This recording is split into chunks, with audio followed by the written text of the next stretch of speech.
Episode 2 of the TAGcast Podcast, going live right now at twitch.tv/TAGuardians. I look very weird. I am in a different setup, as you might be able to tell from last time. I think I did, within a week. I was like,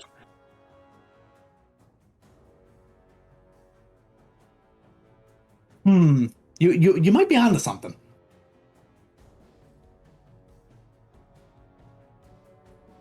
Hey, I've had my same bed for about, like 10 plus years. She just got a new bed. Like, where's the fairness in that? Like, let's be real.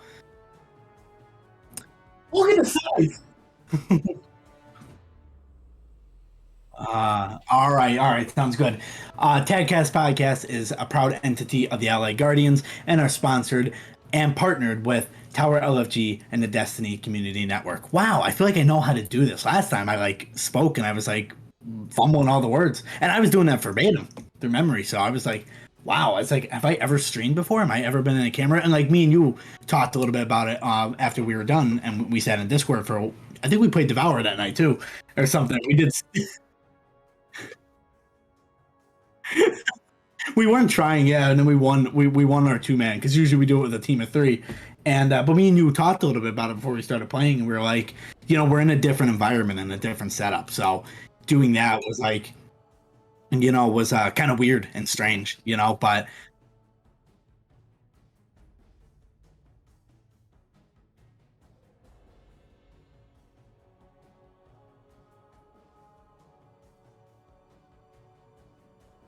Mhm.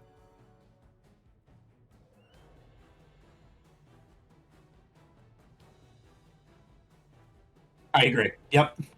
Yep. My mic. All right, sick. Now you can hear my mic. Oh, wow. Rip. Wow. Tech man failing his job. Hey, listen, we're still in the rough draft of this podcast, so we'll figure everything out as we go. Well, to sum it up, basically, Kamara's making fun of my walls, but It's a glorious room. yeah. Oh, never mind. Thank you, Tad. Welcome in, Mr. Tad. Welcome in. Yeah, Tad. Tad's a my legend. mic just fell. I got to it before you did. What's up, Tad? Oh man, what's going on? And hello, anyone that is listening and Yes. not watching live or just lurking. Hello. Yes, hello. We do have a special guest that will be joining the show probably momentarily. You might see me looking at my laptop over here for DMs from AnaBrayTech, who is joining the show in just a little bit. They're going to come on and we're going to talk a little bit about Destiny, just about the new season. We have a few questions from Mr. Kamara is going to ask a few questions, and we have some from a Twitter thread that we've seen.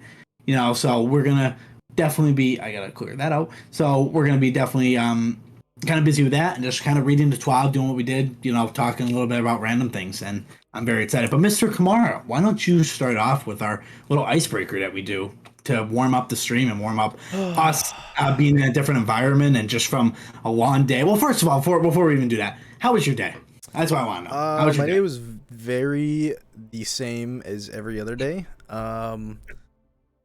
I mean, you can never start a story with "I woke up" because that's how everyone's, day starts. So right. Got to work. It was kind of chill. I kind of have a lot of reports to do, but it was just kind of a chill working day. I don't think anything crazy happened during the day. Not that I can think of.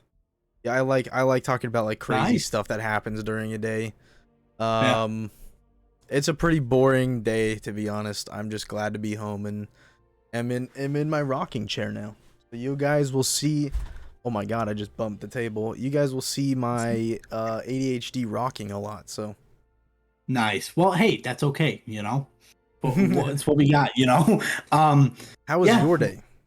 My day was pretty good. I'm at my girlfriend's for the week, basically. Probably a little less than a week. Her brother and his girlfriend are actually moving into either a house or an apartment this weekend. Saturday morning, we're gonna help move. So she called me over the weekend and she was like, "I have a proposition for you. Can we meet your parents?" Yeah, right. And after she said that, I'm like, "Oh, what is your proposition to me?" And she was like, "If we meet your parents halfway, would you be able to come and help move, Lance is her brother and his girlfriend. I was like, I knew there was a catch, but I was like, all right, I'll do it, So, Yeah. and then so today we spent we as you said, like we all wake up, woke up, hung out.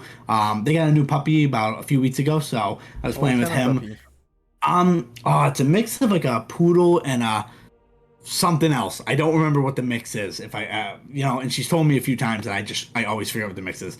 But it's a little like brown, fluffy dog. That's cute.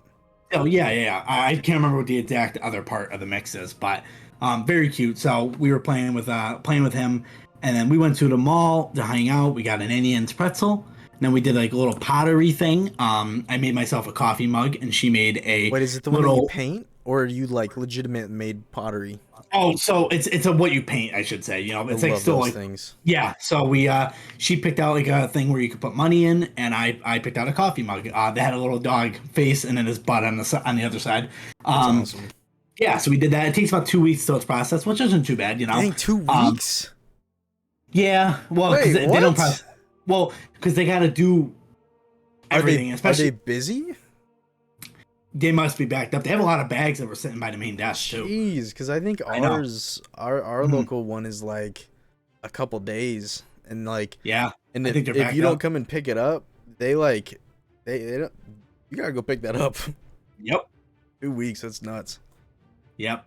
Yeah. So I was like, all right, whatever. I was like, I'm new to this, so I'm not gonna complain too much, Yeah. But I was like, okay, so yeah, we had a good time. We had a really good time, I'm not an artist. She is. Like she's a fantastic artist. You've seen some of her drawings. She's made you one of your emotes. Like she's just that good. That's such a good emote. It is. It really is. And then we went to Texas Roadhouse. Got me some buns, lots and lots of buns, and then got to Texas Roadhouse. Do you not have a Texas Roadhouse? We do. I've only been like once, and it was like. I barely and vaguely remember it. Like that's how long ago it's been. I honestly, is that the one with the peanuts that you throw on the floor? Yes, they don't do that though because of COVID. Yeah, they ever since sense. COVID happened, they stopped that. But they did. Yes, that's what it was. It was originally pre-COVID. You were able to eat some peanuts, and then you got the free bread, the bottomless bread, at the table with you. See, I don't remember that. Hold on. The headset. So I might not be able to hear for a second. Hold on. Terrible streamer. Yep, terrible. You heard me. Imagine trying to talk about me. Yeah, I don't know. Like I moved like a certain way and I could pull a little bit. I'm like, bro, I didn't mean it. Don't yell at me. Joking. But chill. Yeah. And then I made my cup of coffee and we are here and we are nice. Yes. So, but why don't you lead us off now with our icebreaker? Well, because like I said, AnaBray will join the show momentarily and we will hang out and talk. That's when we will get into the juicy Destiny 2 stuff. So please feel free during this time if you want. Go get yourself a drink, a snack. Oh, I need to grab a drink. Yeah. Hey, you can start the icebreaker off and I can talk to the viewers while you grab a drink or whatever. Okay. But keep them company real quick. I will be right back. Give me like 1 minute. Okay. If you are interested and you are of age, grab yourself an alcoholic beverage. Okay. I'm out of age, so I will be drinking coffee, but that's okay. I will be turning 21 in December. So look at Mr. Kamara walking away. What a sign. Nah, I'm kidding. But anyway, yeah. So if you are of age, please feel free to grab a drink. And when AnaBray joins the show, that's when we will get the full-on discussing with them on their thoughts on Destiny, our thoughts. We're going to read the TWAB, talk a little bit about some Iron Banner. Iron Banner came in this week. I guess I'll talk a little bit about the agenda. So we're going to talk a little bit about Iron Banner since Iron Banner Rift came in. And for those who don't know, Rift is a game mode from Destiny 1. It's an objective-based game mode that there's a spark that's delivered in the middle of the map, of a Destiny 2 map. And then you, as your team and the enemy team, are running to that spark. The spark has basically 15 minutes before it's, or not 15 minutes, 15 seconds until it's available to be picked up. You go and pick up the spark, and you have to run it to the other base. So you have to run it to the enemy's base and dunk it on there to score a point for your team. You have up to 5, the first one to score to 5, or 10 minutes of the whole match. There's a little bit of conversation that Bungie's having and the community's having with them. And it's a little too long. So I think in the TWAB, I didn't read the whole TWAB, but I did skim over just to kind of get an idea of what we're going to be talking about, which exclamation mark TWAB in the chat. I will put it in so I can read it to our audio listeners. I But basically, the TWAB's. Oh yeah, you would. Yep. Yeah. So it's on the screen too. If you were watching on Twitch, obviously you can see it right there. But for those of you who are watching it live, you can go to the description of the YouTube video and the RSS podcast description for the video, and it basically says read this week's swab here at the link below. This swab covers some of your questions regarding Iron Banner Rift, Iron Banner challenges, some future Solar 3.0 changes, and lots more. So we'll be very, very excited to be discussing that momentarily. But for now, Mr. Kamara, finally. Think of an icebreaker, man. Come on, man. I don't know. I'm trying to think of a topic. Terrible streamer. Dude. Unprepared. Anyone, go to TAGguardians.org/apply if you want to apply to be the new TAGcast co-host, please. All right, or just apply if you want to be a content creator for us. You know? Yeah. What the heck Wow. did I just click on? That is The Witcher. That is what is it, Geralt? Anytime Hippie does the TWAB, she'll always throw a in hidden link. There's a hidden link. I remember the first time it was at the very bottom. It was an exclamation point, right? Yes. I forgot. It was like a picture of like a dog or something. Yes, it was like that was her first one. It was her first TWAB she ever written as a community manager, and everyone was like, everyone just fell in love with Hippie at that point. It's awesome. I really like Hippie. Hippie is just a great person, full of energy, full of life, really passionate about Bungie, Destiny, and the community as a whole. I see her every day on and so does DMG, Cosmo, and a lot of the other Bungie employees. Always on, answering questions, talking to the community, trying to answer. I mean, they get tagged in millions of posts a day about Destiny 2, so they can never answer everybody. But they try to answer a lot of people to address burning concerns and kind of give clarification. If they do have an answer on something, like they can kind of clarify about what something means. And sometimes they're like, okay, we'll pass it along. We don't know the answer, but when we get the answer, we'll figure it out, together as a team. So I really kudos to Bungie and their communications team because they are just amazing. Mr. Kamara, did you figure out an icebreaker, bro? Come on. I don't know, man. I don't know if I can today. Wow, it's just one of those days, man. What about you? Hey, I'm not the icebreaker, man. We decided this. Yeah, but you're the main host. I mean, well, hey, I'm doing all the legal stuff, making sure everything's all set. All the legal stuff in his pink office. Getting business done. Hey, pink's a manly color. Oh, yo, the Tag Esports link is up and working. Oh, nice. Ladies and gentlemen, I'm going to shout it out real quick. If you're interested in esports, the Ally Guardians has now introduced a new way to be a part of Tag, and that is through esports. We are now offering games. We were just kind of doing Destiny 2 and kind of tiptoeing around it. We weren't sure. The Ally Guardians was originally known as Team Alpha Guardians, which was going to focus mainly on esports. But then we realized shortly after that community was our end game. So now, but we decided to revamp just a little bit ago. A few days ago, we decided to throw out a big Twitter thread on esports and how we're going to revamp it and how we're going to offer variety. So we now offer variety of Destiny 2, Splitgate, Halo, any kind of Halo, Apex Legends, and or Fortnite. You can create teams. You can create, if you want to be a leader and you want to bring in a new game to Tag Esports, you're more than welcome to. But we are very excited to be doing this revamp, and we want you to apply. Go to now. Now you can go to tagesports.org/apply to apply to our esports division, and let us know what kind of games you're interested in, what you want to play, and everything. So I'm glad that link is now up and working. Let's go. AnaBray's here. Let's go. All right. Let's go. Oh, let's go. I have a couple of icebreakers, but am I asking them now? Like, you want to wait for our guests, or what's going on? I don't know. Let's see. Is real AnaBray ready? If you are not ready, that is okay. We can start a little icebreaker. I'm glad it's the real one though. Yes, the real. Yeah. It could have said, fake AnaBray, and it's like, how do we know? Yeah. Or it could have just said AnaBray. How do we know if it's the real one or the fake one? But it says the real AnaBray. I mean, AnaBay. That is true, AnaBay. Come on now. Oh man, I love it. I got a question for you. You got a question for me? I'm ready. This is kind of a spoopy one. All right. Spoopy. All right, I'm ready. Do you believe in ghosts? Um, It's a big question. It's a big question. I would say I definitely think that there can be some ghosts. Because I know my sister-in-law, she has told me the one time that their dog, who is a Boston Terrier, actually hold on, if my headset unplugged. God, I hate this setup. I'm sorry, I'm in my girlfriend's setup, so I probably can't hear, but you guys should all be able to hear me still. Mr. Kamara, talk real quick. Yeah. Okay, sweet, we're good.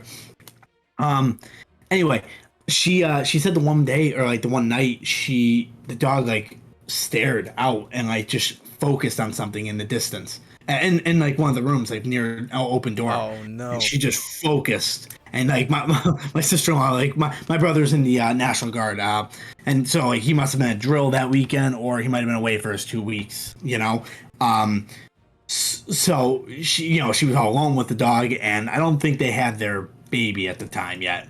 I think it was just a dog around. I think she was pregnant with my niece, but she did not have her yet. And she was like, "Oh my god!" She's staring at something. What is she staring at? So I definitely think that there could be, but I really don't want to. You don't want to what? Are you superstitious about it? I'm gonna say that there is. I'm gonna say that there is, but I don't think that they haunt you. Or I don't think that there's one lurking around my room right now. And I say that now, and all the lights are gonna be. Nosferatu is gonna start flickering the lights. The ghost of Christmas past. Dude, I fully believe in ghosts, man. Do you? Fully. I've seen some shit, bro, and I'm pretty sure my apartment's haunted. You really think so? Dude, okay. There's all those ghost videos online, right? Everyone's like, "Oh, look at this crazy thing we just caught on camera," or there's some videos where it's why is that person just randomly filming and it just so happens something happens on on camera. Yep. Doesn't make sense. But sometimes, man, okay, there's a couple videos out there. I'll have to send one to you. There's one of them that always sticks out to me. It's these people have cameras all around their house. There's one that rotates in their living room and it captures all the living room. And I think there's one out front, and there's multiple occasions of them leaving the house at night, right? They turn off all the lights and they go to open the door, and there's a figure standing behind them. And whenever they open the door, the figure moves outside with them. And there's one of a baby. Dude, I believe in ghosts. My personal stories. This one time, I was probably maybe 13, 14, obviously living with my parents. I hope so. And so we lived in a 2-story house, right? Upstairs, there was just one long hallway upstairs, and there were rooms on the sides of the hallway. Right as you go up the stairs, my parents' room is to the left there, and if you look right across from the door is that hallway I talked about. And I was 2 rooms down the hallway on the left, so I wasn't very far. I was pretty dang close, probably 20 feet from my parents' room. We had 3 dogs at the time, and they would always sleep in my parents' room, always. They never were not in there. If they were left out, they were crying and whining and scratching at the door to be let in. And I always slept with my door open because I never liked it closed. That just felt stuffy and everything. Sure. And Charlie was there. He can attest to this too. He saw it too. I was in a bunk bed, and I was on the top one, he was on the bottom one, and it's 2 a.m., right? Charlie and I both wake up, and we don't know what we woke up to, and we both looked over to the door to the room that we were in, and I saw my dog, but in a glowing form, he was it's almost it was pitch black in there. No lights were on. It almost looked like there was a spotlight just on him, not on the floor or anything. It was just on him, and his eyes were glowing, not in an evil, demented way, but they were just bright. And then it left. It just disappeared. And him and I got up and checked everywhere, and none of the dogs were out loose or anything. And whenever we knocked on my parents' door, and all the dogs were in their room. And it was absolutely terrifying, and I was so confused by it. And anyway, so for my apartment, I don't remember who was taking a shower, either my girlfriend or myself. One of us was taking a shower, and we got out, and there's a legit, and I mean like, no question about it. There was a K drawn on the steam on the on the mirror in the bathroom, like a K, like the letter K. And it wasn't like, oh, that kind of looks like a K. It was like, that is a K. And I don't write my Ks like that, and Yasmin does not either. What? Yes, I'm telling you, we don't write our K. It was like the line, and then the line going up, and then you know how some people write their Ks with like a kind of a curved bottom K, you know what I mean? A bottom like the bottom part of the K is curved. I just do a straight line down. It's like a V on a line, but yeah, I was like, Jesus, man, I can't. That is crazy. All right, I gotta fix your cams now. Yeah, so we're gonna do some tech work, and we're gonna continue a little bit of some ghost stories, and then we're gonna jump right into Destiny 2 with the legendary AnaBrayTech. Yeah. Are you putting cam on or no? Wait, is my cam not on? Okay, there it goes. Okay, there it goes. Look at this legend here. The legend 27. Is it 27? I try to be. Okay, let me see if I can adjust this. All right, do what you gotta do. We're gonna do a little bit of tech work. Hopefully, in future episodes when we have guests again, we're a part of the still rough draft. We'll have another scene where we'll have other cameras all positioned, not just us, and then we'll be able to switch to the scene. Hopefully by episode number 3, when we start next week, we'll be able to do it. So right now, to our live viewers, you won't be able to see me, but pretty soon, Mr. Kamara will get that working. Yes. So to do a wrestling podcast, and we would have somebody late. We got somebody to basically be like a guinea pig that just was in the chat to fill the spot. Yeah. And then we go. Swap. And yeah. Yep. That's awesome. That's always an option. Well, how about you start telling us a little bit about your ghost story? Yeah, I want to hear this. I have many. Like literally, I grew up my mom moved a lot. In every single house. Like I had an old lady died in a bathtub, and you can hear her breathing in the bathtub. Oh no. When I was super young, what we call the greenhouse. Like you guys can't see the goosebumps, but like I got goosebumps right now. We called it the greenhouse. Somebody was killed in that house, and our bedroom would never go above 60 degrees. And it was like I seen floating heads, and like I remember I had a nightmare where like the only way I can explain it, like it was Casper at my front door. Only it wasn't Casper. Like he had the bottom like Casper, how he's got like the triangle bottom. Right. But then it was just a black figure with a top hat just floating at my door, like saying my name in like a scary tone. And I've had hair dryers turn on and yada yada. Oh my I won't get too deep into it, but ghosts are real. I don't care what anybody says. Yes, thank you. Those who don't think they are, you just don't have the chemicals in your brain or whatever the fuck it is to see them. You just it's not there. I completely I used to go agree. ghost hunting. And we found them. We used to have a lady, like my mom, we had a house where her room was like, it wasn't a room. It was just one big room. And then she ended up sectioning it off with curtains, like put shit in the ceiling, like hospital curtains. Yeah. She like slid them back, whatever. They used to like drift, and we'd see a lady walk by in a white gown, and like, it was crazy. God. But anyway, the story I wanted to bring up was I live in a trailer park, okay? It's like a modular home. Right. And we got in here and we rented a trailer. And we were there 2 days. Now, like, I left, like, I got with my now wife, and I moved out of my mom's. And with her, this is now my 4th place we've lived. With her, the first place wasn't haunted. I was like, yes. And then, whatever, we moved somewhere else. And then we moved into the trailer park. And I felt okay, because, like, I feel it when that shit's around. But then 2 days later, somebody randomly knocks on the trailer door. And he's like, hey, you guys left your van door open. I'm like, oh, thanks, bro. And he looks at me, he's like, did you see him yet? I'm like, wait, see what? He's like, yeah, I used to live here, dude. Like, it's haunted. I'm like, oh my fucking God. Bullshit. This guy's just fucking with me. Nope. No. There was fucking chains. Like, if you were standing on this side of the trailer, you heard the chains on the other side. And if you were on that side, you heard them in the living room. Oh. And like you can hear them scurrying across the floor. And my kids would not sleep in their rooms on the other side. And I was like, no, you sleep wherever the fuck you want to sleep, because I know why. I don't blame you. Like, you don't fuck with my room.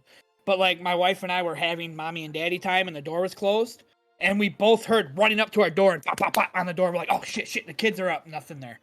Oh no. As soon as our lease was up, we were fucking going. Oh yeah, I'd get out of there too. We're in the same trailer park. We bought a trailer here, but like, there's nothing here, and it's legit. Like, I legit explained to my son the other night because he's like, I'm kind of scared. I'm like, no, we're good. I promise. Yeah, we're not going through this again, okay? We're good. Like, he knocked on my door and it's ruined my day. I'm like, no, don't fucking lie to me. And then, like, when we were basically told him, like, we're gone in, like, a few weeks, it started fucking with me. Like, my living room was in the center and, like, my couch was in the center and it was always to the right or left. The day we told him we were gone, it started being behind me and, like, the couch would shake a little bit while I was trying to play my Xbox. And I'm like, this shit's no joke, man. It's there. And like I said, if you don't see it, if you've never seen a ghost, not everybody sees them. There's a telepathic thing there or something. It's there, man. No, I agree. Now, the other question is do you believe, either of you, that there are, like, life forms, not necessarily, because the word aliens can be kind of I grew up misleading. Ancient Aliens is the greatest show ever produced. When I was 9 years old, I watched an episode of Sightings. Now, being young and being haunted by ghosts, you get into it. You're scared of it, but you're into it. So the show Sightings used to be on, and I watched an alien abduction show. I didn't sleep that night. I thought the aliens were going to come get me. But ever since then, like, I fucking studied the shit. Stan Romanek, I don't know if you guys ever heard of him. And is that his the NASA fucking guy? No, he filmed the alien in the window. Which is fake. Okay. That's fake as fuck. But he ended up, like, he wrote a book. The book is called Messages. Best read I've ever had. Like, it's so great. If it's fake, fucking kudos on, like, the hoax. But the dude ended up getting caught by the government on child pornography. They put child pornography on his fucking computer because he wouldn't shut his mouth. Oh my God. So, but that's hearsay. I don't know if he's actually into it. But, like, Stan Romanek is a good, like, example. I read up on Betty and Barney Hill, the first fucking abduction case in the United States back in, like, 1969. I fucking love aliens. They're out there. Oh, I agree. There's something out there. And they're not, and people say there's nothing out there. Like, well, it's too big to just have us in it. There's no way that we are the only planet with living beings. Like, there's no way. Yeah. Whether it be another planet that is just like ours, but, like, an alternate reality, like an alternate reality in the future. All these, I believe in everything. It's all a possibility. All there, man. And, like, Stan Romanek used to wake up and, like, after an obvious abduction, but, like, at the time he didn't know, and all of a sudden he wrote, like, space quantum physics and shit, and, like, high tech scientists have been like, yeah, this is legit, dude. Like, and he's just an average Joe. So, like, yeah, if you're into it, look up Stan Romanek, man. It's it's a legit story. But if it's fake, excellent fake, man. Like, it's so good. It's so good. And then Eric von Daniken, he wrote Chariots of the Gods. And it basically says, look at the Bible. And everything the Bible says is aliens turning us into this. That's my religion. I think we're a science experiment for the aliens. That's what we are. Like, Jesus Christ existed, but he's an alien. He was sent by the extraterrestrials. And the commandments, don't be a dickhead. Like, that's it. That's what the commandments come down to. You're a science experiment. Don't be a dickhead. Just go be a decent human being. Let's see what we can get out of this. That's what religion boils down to. All religions are the same, just misinterpreted. Yeah. Yeah. No, that's definitely good. Now, I watched a show called Project Blue Book, and it was basically about Dr. Alan Hynek, who was he was a alien researcher and a scientist who went out and studied it. But every episode, he proved the alien myth that people, because it would basically be like people citing aliens, and at the end of the episode, he always proved that it was non-existent, that it was just like a shadow or something moved in, whoever, but it went through all the science details, and he worked with this military, whether sergeant or captain, I think it was a captain actually, and he worked with them, and they put against this like task force with the military, and the two like generals that were in it, they wanted to shut this project down. They wanted to say no because you're trying to come up with these like theories and stuff and scare the public, and that's what they didn't want, so.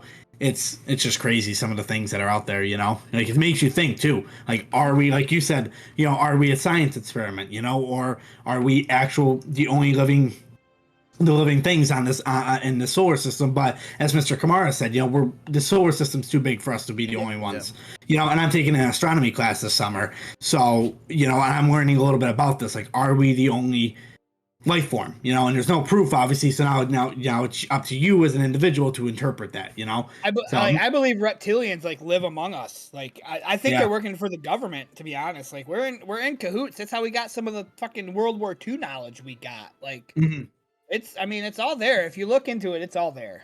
Yeah, like, for sure. Yeah.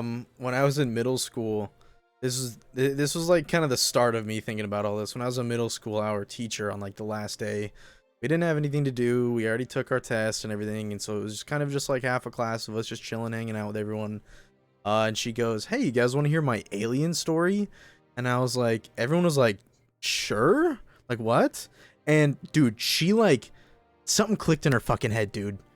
And you could tell she was so passionate about telling the story and every little detail in it. I obviously don't remember every little detail, but she drew illustrations on the board, and basically she lived on a farm. She grew up on a farm.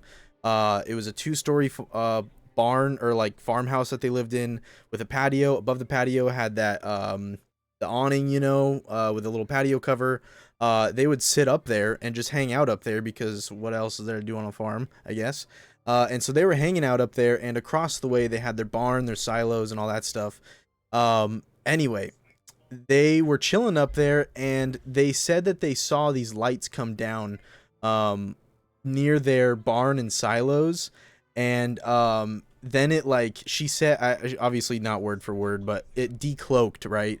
And they saw, like, there was, like, I wouldn't say windows, but, you know, some sort of visible see-through thing.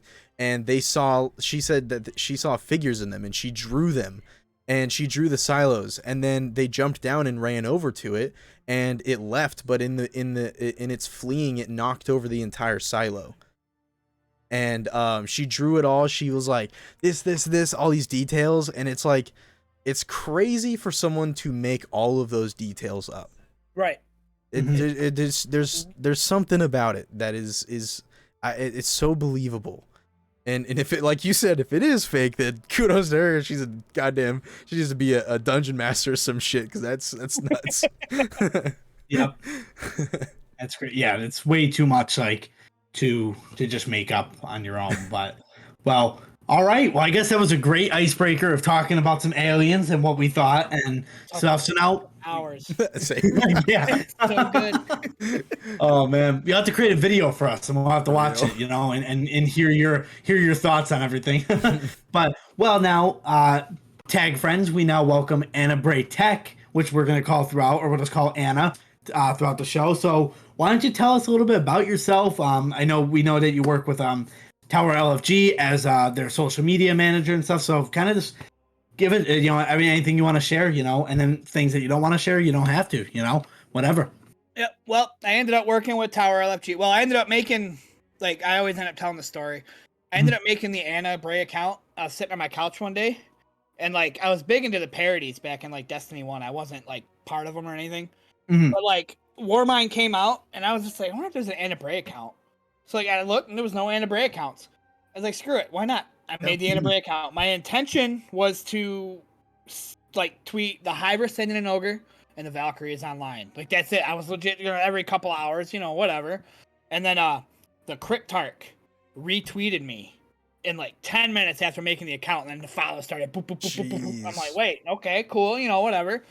And then I turned it into like, you know, the Hybris sending an ogre. And then I looked up Anna like lines and whatever. I started tweeting those. And then it turned more into, oh my God, the Anna Bray, I want to raid with you. So I started getting fire team invites. I'm like, oh, you know, screw it, why not? I'm on Xbox, blah, blah, blah. And then it just started growing more and more. And then Real Bellamere tweeted a red nose thing. When the red nose thing happens every year, you take a picture of you wearing a red nose for whatever cause it is or whatever. I said, screw it, I broke the fourth wall, and I drew me a red nose on a piece of paper. And people started saying, oh my God, you're a real person. You're not really Anna Bray and blah, blah, blah. So that's kind of when I went half Anna Bray, half real person, whatever. And I just went from there. And I started making friends, joined clans, and I clan hopped a little bit here and there. But then it just kind of blew up. And then I realized I can shit post. And it works. And like, some people take it literal, but like, that's how I made my mark. I shit post. Like, I recently posted the Change My Mind meme. Yeah, delete I saw PvP, and that fixes everything. Like I think PvP shouldn't be in the game. But I'm not gonna say actually delete it. Fuck these guys. It is what it is. I mean, it's in the game. I don't think it should be, but whatever. But people like DM me on the side, stop with this bullshit, and I'm like, do you not pay attention to my account? Like, you know, It is what it is. But yeah, anyway, it escalated from there, and then Kat posted one day that she can't really find raid groups because of she has anxiety issues, whatever it was. Mm-hmm. And then Untamed Fulgoth, which is my favorite guardian in the whole world, just so you guys know. He tweeted, me and AnaBray should take you through a raid or whatever. And then all of a sudden the next day she hit me up. She's like, hey, I just made this Discord. And like, it's for people. We're all inclusive. We include everybody. Any kind of drama, you're gone. Like none. Yeah. No drama whatsoever. As it should be. She's like, come join it. So I did. And then she said they were looking for a social media manager. And I'm not even gonna lie, I applied as a joke. Like I was like, do you have any tweeting experience? But I run the freaking AnaBray account. Do you not see my 10,000 followers? Like as a joke, whatever. And then she hit me up. She's like, you want to do it? I'm like, you know what? Yeah, I will. Like I have to be serious on the account, but that's whatever. And it just kind of went from there. So I've been there since like they were this big, and now it's just freaking growing. Yeah. And I'm part of the staff. I'm in the staff chat, and I'm included in all the decisions, and it's amazing. It's freaking growing, and I'm glad to be part of it. I truly am. That's awesome. So now, that's awesome. I think my tweets with him a little bit more. My Ana account is fire off, whatever.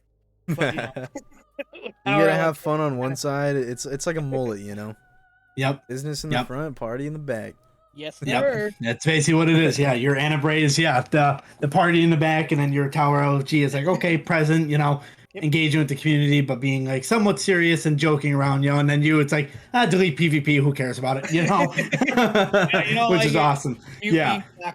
I saw it. I thought it was fantastic. I love because I feel like I got a pretty good eye for a shit post where I know whether it's going to be like a joke or not, and I love going to comments and seeing people triggered over it, and I'm like, how are you this oblivious to this? You're literally feeding into the post. You are why the post is there. That's exactly what it is too, man. Like, oh my god. It's like, geez, just one statement. And honestly, like, I kind of don't blame you because obviously everyone, like, I saw this meme today, and the meme going around, it's pretty recent, where it's like 4 fucking seconds. It took you 4 fucking seconds to piss me off. You know that one? No, I haven't seen that. That's hilarious. So funny. And so it's like Bungie every time they release something new. And it's like every Destiny player, 4 fucking seconds. And it's like everyone is like, oh, I need more content. I need this and I need this. And it's like whenever they release it, everyone's like, what the fuck is this? Blah, blah, blah. And it's like, dude, beggars can't be choosers, my guy. You're literally getting what you're asking for. If you don't like it, don't fucking play it. Yep. And that's like, I had to address that the other day in my Discord, and the LA Guardians Discord is because, some people were kind of like, oh, it's reused content and it's this and that. And I'm like, and right day one, the new season came out, and eventually I don't step in. I like, conversations, whatever, but I know that it's a conversation that could boil over in a matter of seconds. And so I was like, okay. Yeah. And I'm like, that's why I'm like, listen, I don't care, let people play the season. If people are enjoying it and people are going to enjoy it, that's fine. Let them be. And I said, listen, I'm a PvP only player for the most part. But like even when I saw that post the other day, and I was the one on the tag account that commented like, you take that back or whatever the gift was, but like, I know that you are, you're putting that out there as like to troll people. And I know you're not being like fully serious. You might have a little bit of serious, like, hey, it wouldn't upset me if you took away PvP. But it's out there for those that know me. Play the right. Simple, like, yes. Yeah. Yeah. So that's why I was like, okay, oh wait, this stupid headphone jack. I gotta fix this. So you won't be able to. I won't be able to hear you guys for like 30 seconds. Okay, I should be able to hear you now. But like I definitely know that you're joking on that. But I'm like, guys, if you like, listen, beggars can't be choosers. We got some PvP updates. Are they great? No. I will admit, I think they need to fix a lot of the core issues with PvP. But beggars can't be choosers. We begged for some PvP updates. We got them. That's where we stand right now. Kat actually, I kind of reference a lot of this through our tag discussions. And, one of the things I said is like, Kat from Tower LG, I said, tweeted out the one day and it was perfect. And I sometimes want to go find it. If I just go search, I'll be able to find it. And like throw it up as like a quote tweet and pin it, for the Destiny 2 people. I'm like, she said that Rome wasn't built in a day. So PvP is is a broken foundation right now. She said it doesn't make it right that it was left on the back burner for so long, but she said it wasn't built in a day. You have to give Bungie time. And it's like, I definitely agree. As much as I am frustrated with the lack of PvP updates we've gotten over the years, I am frustrated as a PvP player, but I understand that it doesn't take overnight, that they can just fix it. They have to have these conversations. They have to play test, and then certain things, like when they brought out this map, we were like, we've been complaining about Convergence, but you gave us a huge map. So that's why I'm like, okay, where did the miscommunication come there? But they added a new map. We still have to play test it. We still have to try. They brought Rift in, a new mode that we haven't seen a new mode into Destiny in a long time. I'm like, and I know that there's either people are hating it right now or they're loving it. There's no in between right now. Well, go ahead. You can't make everyone happy, right? That's why compromise exists, all right? Right, exactly. And the compromise with Destiny 2, okay, and I used to be extremely big into PvP, okay? I would go flawless all the time in Destiny 1 and early Destiny 2, flawless all the time. And now I just completely have stopped playing PvP, partly because I don't have enough time to keep up with the seasonal changing metas in PvP, so I just have lost interest. Also, I am not a big fan of PvP in this current state of Destiny, so I'm not going to play it. I'm not going to bitch about it because who wants to hear my complaining? Not even me, so I'm assuming no one else wants to. So I'm just not going to play it. And the compromise in Destiny 2 is Gambit, is strikes, is GMs, is anything PvE. There's so much to do in Destiny. There's so many parts and components that if you don't like... Right? Is it what? It's all recycled. Well, there's only so much amount of freshness you can have is the thing. That was being... Yeah. No, I get you. And that's what I would say to those people. There's only so much freshness you can have in it, right? And the thing with this season, yes, it's recycled content, but in my opinion, I said this in our last episode, in my opinion, I fucking love all the spooky ghost shit that's happening because it gives us a darker side of Destiny. We don't see it often. We always win. Oh, this happens. Oh, there's one death here, sweep that under the rug. Oh, we're going to come back and rise to the top. Look, we have new light powers, blah, blah, blah. Now it's like, hey, these are all nightmares of past Guardians. Like, this is a mask right here that makes you go fucking insane if you put it on. It's like all these things, and we're going into nightmares, and it's giving us a darker side of Destiny, and I love it. And a lot of people haven't experienced that with Shadowkeep.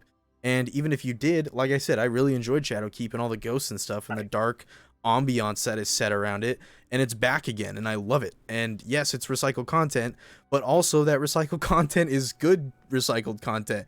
Like the guns, everyone's happy to have Austringer Beloved back. And it's like, how are you complaining if they just gave you your guns back? Now, I definitely could see a little bit on the complaining side. Like I said, new weapons, great.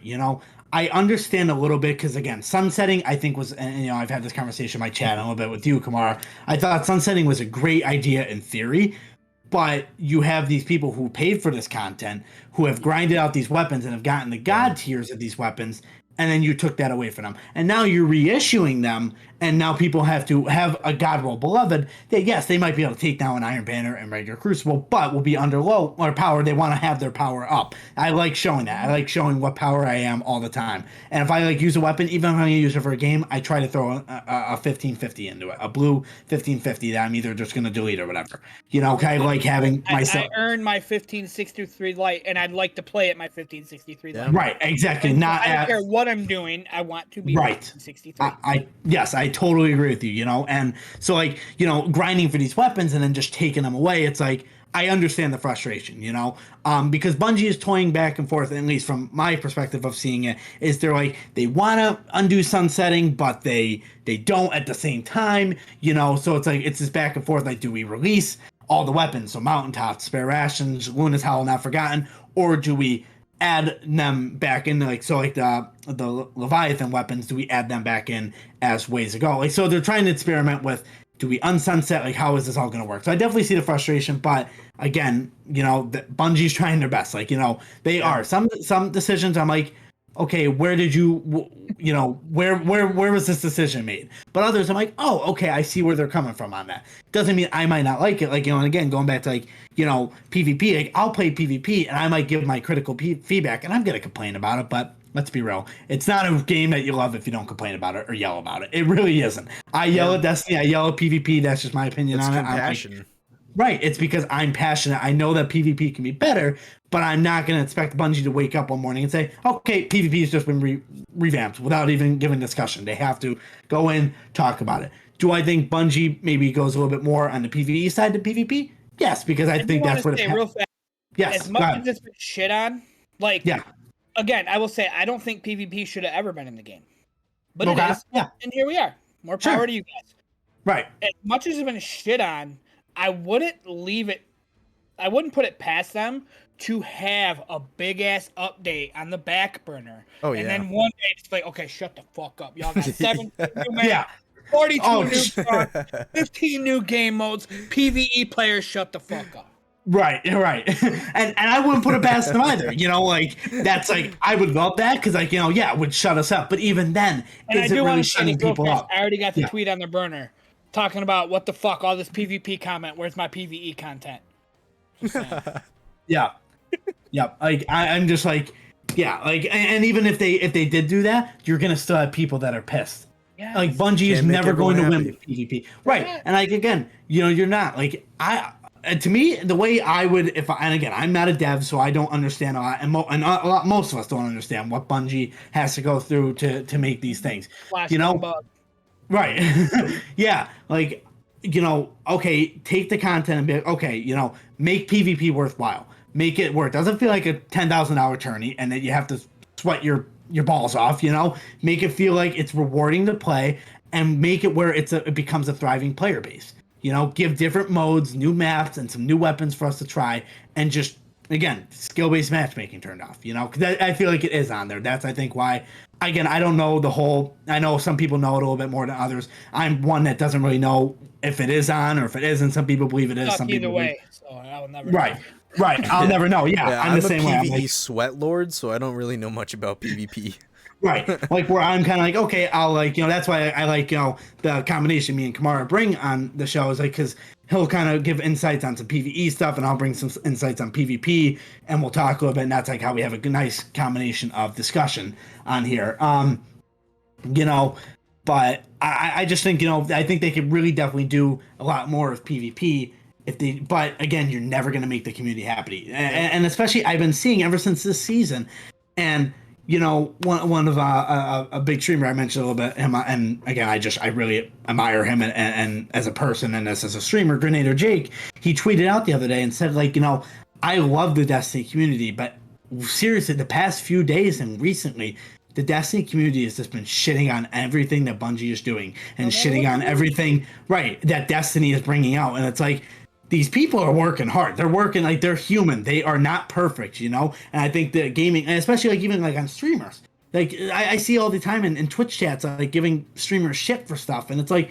streamers are human. Like, they're not, like, just robots, and they're not just, like, you know, they have hearts and they have feelings, you know? Like, they're you know, things you say, like, you know, and some people will say, like, kill yourself, or you're awful, or you're shit at the game. Like, that hurts, like, you know? And that, just even reading that hurts, you know? So, like, even, like, I'm sure Bungie... Warriors. Yeah, it's seriously, like, you know, like, poor Bungie is, like, I'm sure possibly, I mean, especially when they start, as they grow up, like, you know, like, DMG and Cosmo have been there for such a long time, you know, where they understand, they're like, okay, you know, we deal with this every day. We just either mute or block people.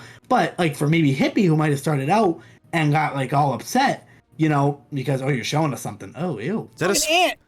That's a fucking ant. Big ass ant. What the dude, hell? He's a chunky dude. That's an ant? It's an ant. Dude. Okay, what kind of ant is that? That's a fucking nuclear radioactive ant. Yeah, I think it looks like it came straight out of Fallout. What the hell is that? For our audio listeners, there was a big ant on AnaBray's screen that was just walking, a radioactive ant. Oh my god. That was really, really weird. Oh my god. I thought it was a roach. I'm like, what the? Oh, it's just okay. Oh, it's just an ant. I'd still be. That thing's huge. That thing's sketchy as hell. But yeah, no, that was weird. Is it a tarantula or an ant? Maybe both. It's a tarantula ant. A tant. Yeah, tant. But yeah, I feel really bad. Like, for Bungie though too, I'm sure Bungie has probably went home, or some employees, especially the community team, has went home maybe in tears and upset because of the nasty things the community says. After a certain time, they get over it because they've been doing the job so long. They understand the repercussions. Like someone they can't win, man. They can't right? win. They And can't. that's what it boils down to. And even it goes like on some, like not as much as PvP as PvE. Like sometimes even nerfs will. I mean, I guess I was really asking before when they separate the sandboxes because it was just all one sandbox, So like, it made me so happy. I'm just saying that they made yes, me I that's part agree. of my issue with PvP. I spent 7 years getting my shit nerfed.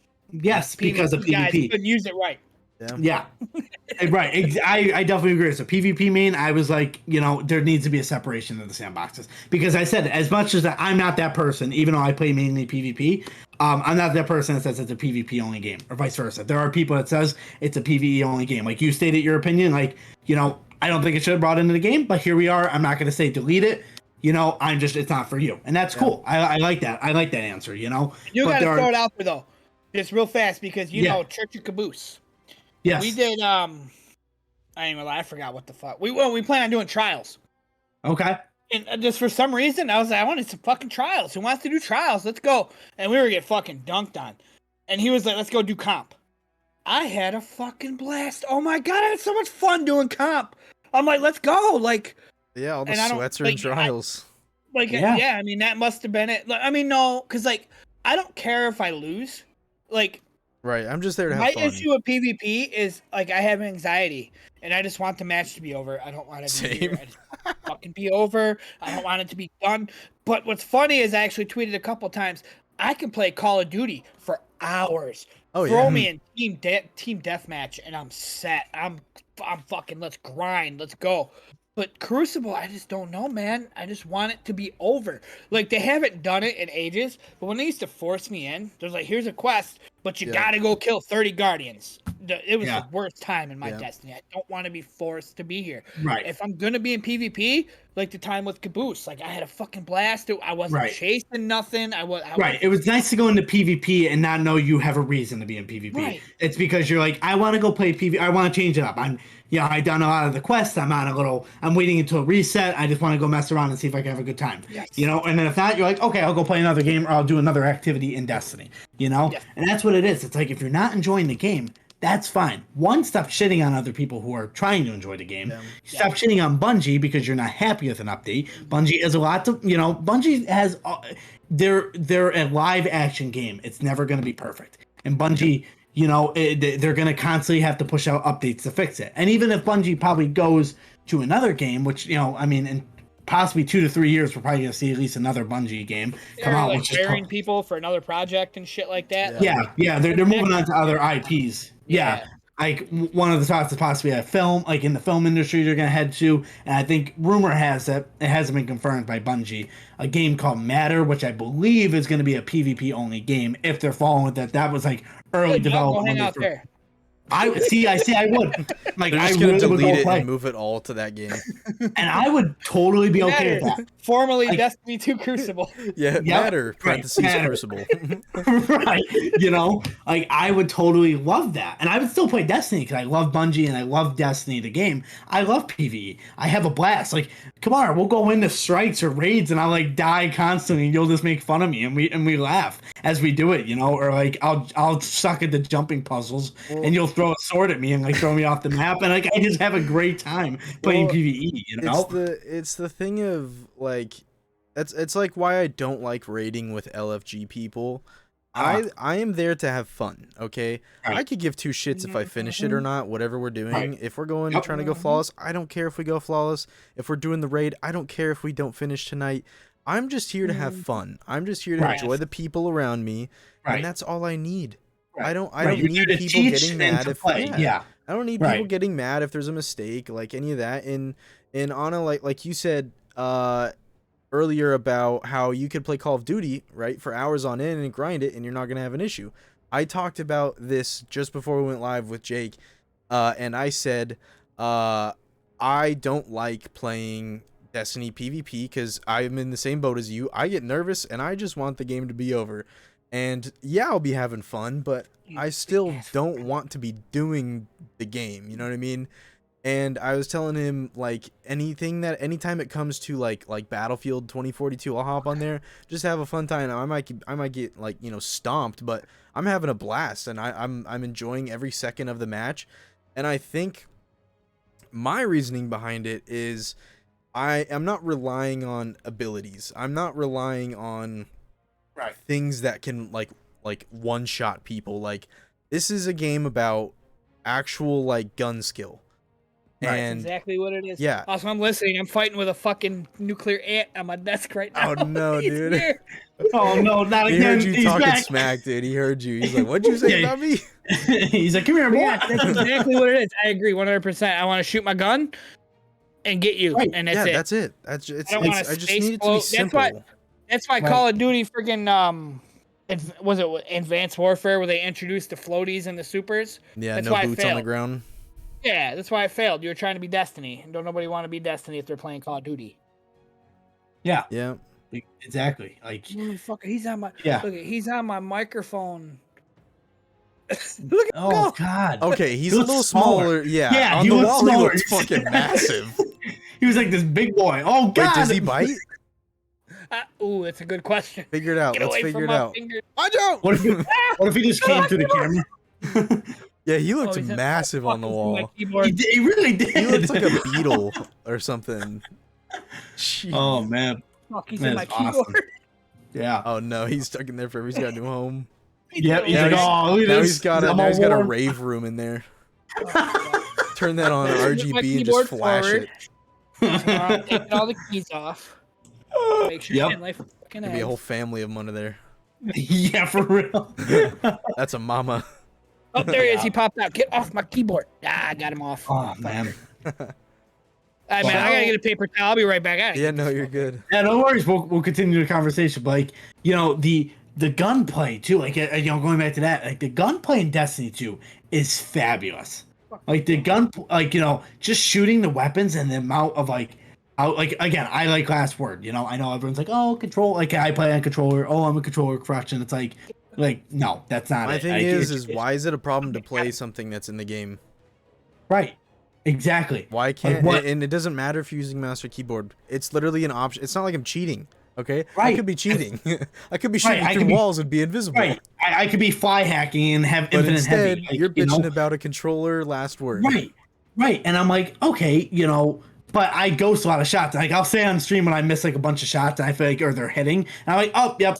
I'm like, controller, Matt, it's so broken, you know. I'm like let people play how they want to play, you know. Like I saw a meme somebody shared it one day, and it was like, have you guys seen that episode of or the meme from SpongeBob where they're in the well and he's like, you know, he's claustrophobic and he goes, Oh, what does yeah. that mean? It means he's afraid of I've Santa seen that Claus. meme. So yeah, he's like, oh, he's a controller player. What is that? Or he's an M&K player. Oh, what does that mean? It means that when he dies, it's not his fault. It's Yeah, like, for no, real. it doesn't, and it's the controller. He's like, stop it, you're scaring him.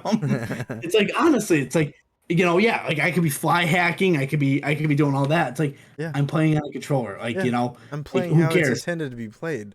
You're just Right. butthurt that you're not as good as what I'm using. Right, and I'm like people might use certain guns or certain like, and I might get pissed and I might get salty about it, but I'm like, listen, I don't hate you as a person. I might not like your play style, or I might get annoyed that you're playing a certain way if you're sitting in the back camping with like DMT and stuff. I might not like that, and I might get really frustrated as you as a player, but I don't hate you as a person. I never hate somebody as a person, you know? But the other thing too is you can literally use the same thing I'm using. Yeah. Like, if you are that upset about it, you could literally go into your inventory and put it on. You know what I mean? Like, Yep. That's also why I don't like it in Destiny. Like I said, to kind of circle back a little bit, I don't like having someone throw a fucking nade at me and I'm just instantly killed. You know what I Yes. mean?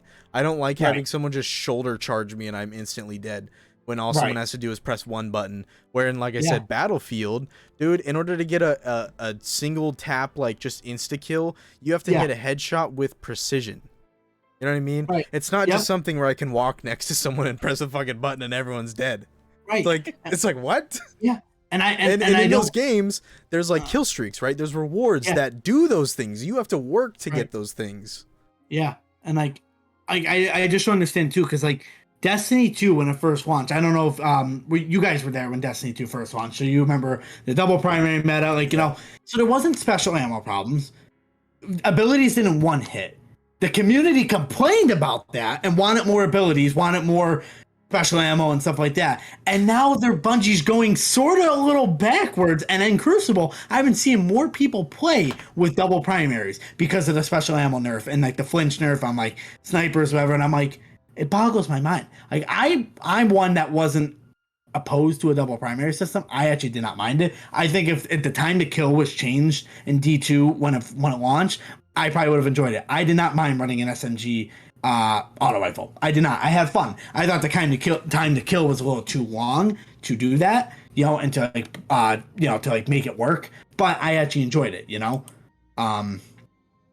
So that's my thoughts. At least it's like I feel like we're going backwards, but the Destiny can't, Bungie can't win, on certain things, It's just crazy. But well, I guess we could ask now Anna some questions from the community. I gotta pull up the little thread here. Because you got some questions that were in. But let's roll.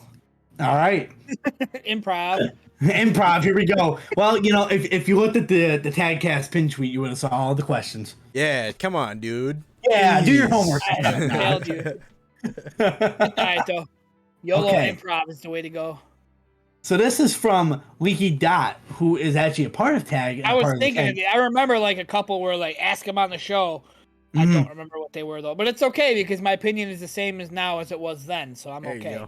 Let's go. All right, well we're ready. So this is from Leaky Dot, who is a part of TAG actually through our esports division. He says, "Why don't you like Gambit?" Gambit with friends is fun. Yeah.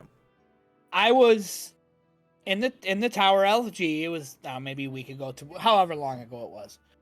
I was sitting on my computer, and I had no intention to play Destiny. I was just sitting on my computer, bullshitting on my Twitter, and I seen Tower LFG up, looking for one more full team Gambit. Fuck it, hey, let's go. Blah, blah. I had a fucking blast. Okay, just like with the freaking with the comp, we had a full team, we had a blast. The problem with Gambit is not everybody knows about LFGs. Not everybody has friends to play with. When you go into Gambit with a team of 4 and like you gotta bank moats, it's the constant meme that will never die. Bank your fucking moats. Yep. You don't need 15 every single time. You don't need them. When you got 2 guys that give 15 moats each and then die, you just lost 30 moats, dude. You just lost a quarter of the bar, which is to fill that bar to beat your team. You lost a quarter of that bar, dude, because you didn't bank your 15 fucking moats. Bank 5. Bank 5. You're better off throwing little blockers and getting moats banked than, you know what I'm saying? Yeah, that's my problem with Gambit. And when you're in there by yourself, it's not fun. And just like PvP, the only time I do Gambit is when it's like, you have to do Gambit for this, which they've steered away from that. I will give it to them. They have steered away from that. They haven't forced me into shit I don't want to play lately. But when they did, like, you have to go play Gambit for this. I'm literally like, just fucking end.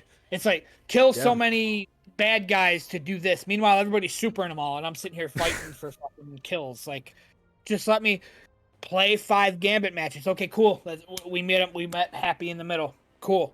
Yeah. And then they even steered away from that. But my problem with Gambit is it's not a fun time if you don't have 4 people that you're vibing with. Even if you lose, you got 4 people you vibed with, and it was fine. But if you lose and you're by yourself, it's because that asshole didn't bank his 15 moats. That one asshole wasn't shooting bad guys. The one asshole was just standing back waiting for me to shoot bad guys to take my moats away, and it's just... Well, the moment that you have a playlist, that the less people you have in a playlist, the more work needs to be done, and the more communication needs to be done, right? If it was like 6v6 in Gambit, things would be a lot different, right? Things would be a lot different. It would be very fast-paced, and you could afford someone to just be AFK in the spawn. You know what I mean? Mm-hmm. But with these smaller things, and that's why Trials is smaller than that, is it requires more teamwork, precision, knowledge of the playlist, and what to do and when to do it. And like you said, a lot of those players don't know that because a lot of them don't play with teams, and they don't communicate these things. And just to mention what you mentioned, with the whole forcing us, with Breakneck and Delirium and all that stuff, I legitimately thoroughly enjoyed Gambit when it released. I loved it because I love PvE, and at the time I loved PvP, and it was cool getting to do both worlds, and it was cool introducing people to PvP that only play PvE. You know, like, hey, this guy's gonna come in here just for a few minutes, kill him. If he kills you, it's fine. You know, it's whatever. But now they forced me to get Breakneck, and the moment I got Breakneck, I never touched Gambit again. And they came out with Delirium, and I was like, not doing it. It's not worth my time. It's not. I'm not even gonna work towards the Dredgen title. I don't want to do it because no one. I feel like Gambit is the least liked playlist of Destiny, and I mean, you just go around and ask people, they're gonna say I don't like Gambit. Yeah. And it's hard enough to even find a team of 4 that wants to do Gambit. It is way more fun with team of 4. I do agree, because like you said, you're vibing and there's no hate. There's, if you know someone dies with 10-15 motes, it's just like, whatever, you know what I mean? It's whatever. I mean, we'll call you an asshole. Yeah, I'm gonna call you an idiot, but like. But if you're a blueberry and you died with 15 motes, like, I'm gonna tweet about you, and I'm like, don't play with this fucking guy, like. Well, like, but I did forget. I'm sorry, I did forget to mention about the invader thing. That was one of the things I first hated about Gambit, because I'm not good like at killing like the invader. Like, you're gonna get me first. Oh yeah, well, they see you. 5 seconds. Oh, there's an invader on the field. There's an invader on the field. Watch yourself. There's an invader. They nerfed that, which they did. I will give them that. But still, like, I want to just try to kill my primeval. And if I did it faster than you, fuck you. Stay on your side. Don't try to stop me from doing it. I did it faster than you. Your fault. Yeah. If they legitimately just removed PvP from it, I'd be down. Yeah. Just whoever's the fastest to kill the fucking boss. Yes. That would be excellent. And I think it would do wonders for the game mode. But it would do more in a sense of, fuck you, Bungie, you're doing it wrong. You're doing it wrong. You're doing it wrong. And I see that side, because, like, Gambit was made to put both worlds together. Right. So leave it be, but I don't know. Yeah. But then again, maybe taking away the invader would revive Gambit. I'd play the fuck out of it if there was no invader. I would. I'd be like, cool. Let's go. Like, I lost because I wasn't fast enough. I didn't lose because this guy came in with his Galahorn from 400 feet away. Which I won't complain. If the weapon's in the game, use it to kill me 400 feet away. That's what they're for. It just hurts. Yep, for sure. It just hurts that you get to click a button and hide around a corner, and I'm stuck with some fucking heat-seeking missile right in my face. Right. Yeah. Right. But again, I said, if it's in the game, it's not a crutch. Use it. No, I don't shame people for using guns. It's literally in the game, dude. If Bungie doesn't want you using it, they'll get rid of it or deactivate it, and that's that. I don't care. Yeah. And if there's a broken gun and people are abusing it in PvP, guess what? I'm just not gonna play PvP. Because guess what? It's not gonna be broken forever. They're gonna fix it. They always do. They always either deactivate it till they fix it, or they just fix it. Might take a little bit, but I'm fine not playing PvP in that time. Yeah, exactly. Yeah, if they're not gonna fix it, like when Lord of the Wolves was insanely stupid, or like the Trials weekend with laser tag, they weren't gonna fix it, so fuck it, why not? Let's use it. It's funny. I was about to mention. You mentioned the 2 emblems we got for 2 different PvP weekends. I'll bring up a fast story. Like, one thing I'm big on. If you guys ever raid with me, I fucking love my stories. I will tell. Like, you could be 5 people that I've raided with 1,000 times. If there's one new person, they're hearing that story that you 5 have heard 800 fucking times. That's fair, though. Awesome. But anyway, laser tag weekend. I met a group, Taken King, fucking King's Fall raid. Yeah. There was a group on Reddit that said, blah blah blah, looking for blah blah blah to do King's Fall. Don't be a dick. And I fucking responded, 400 Warlock or whatever, the 360 Warlock, whatever the fuck the light level was. And then I sent a second message and said, I'm not a dick, by the way.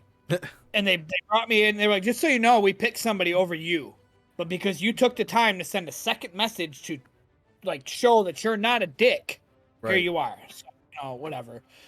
To this day, I still talk to them in text message. They don't play Destiny anymore, but, like, we have a group text that we fucking...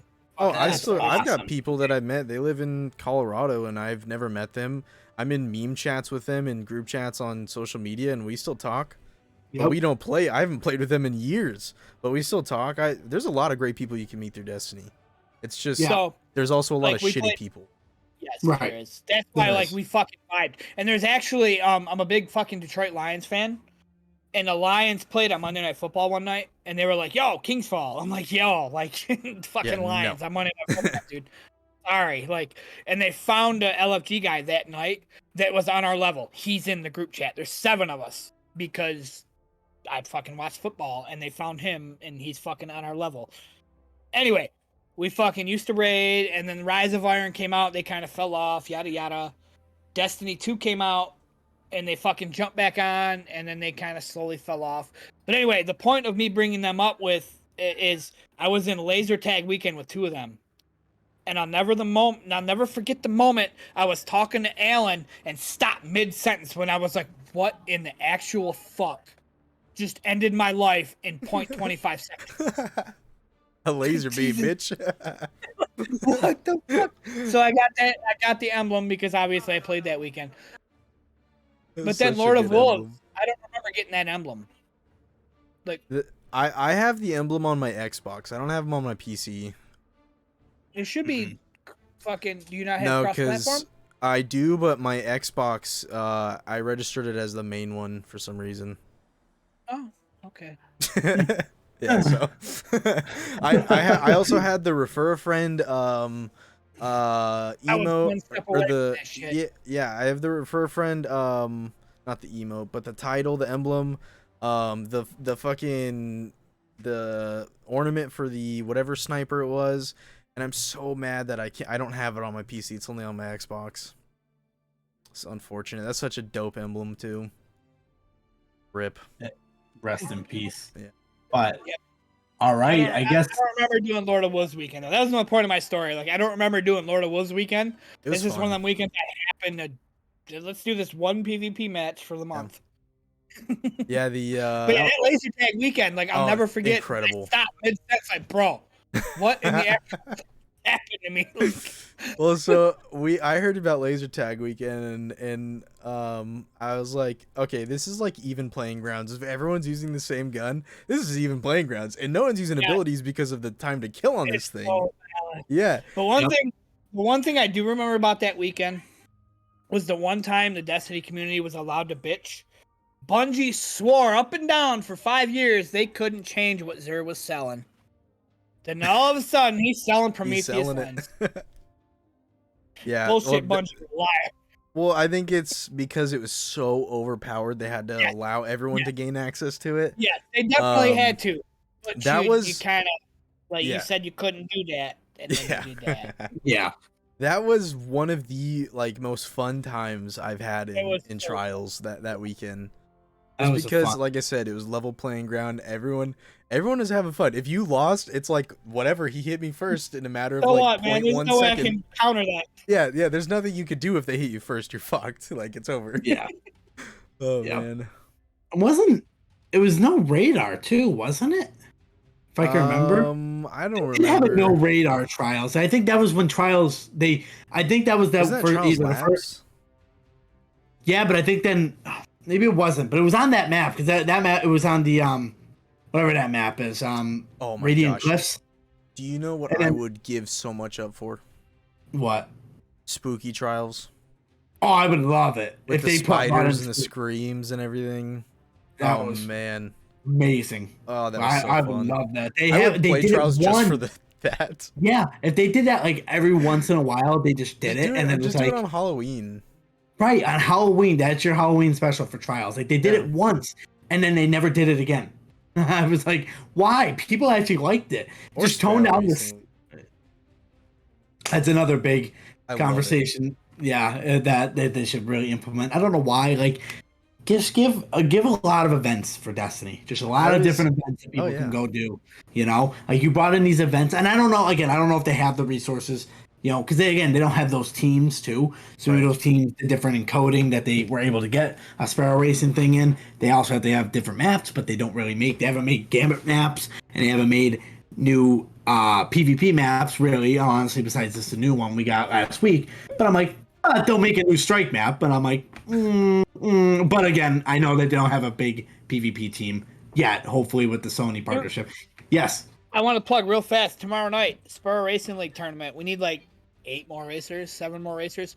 Is it if anybody Xbox? out there, Is that yes? I mean, if they had crossplay like on PlayStation and Xbox and D1, by all means, everybody could play, but they don't. Unfortunately, it's on I do have Xbox. an Xbox, but I don't know if I haven't touched it in 4 or 5 years. Do you own D1 on Xbox? I have a disc version, yes.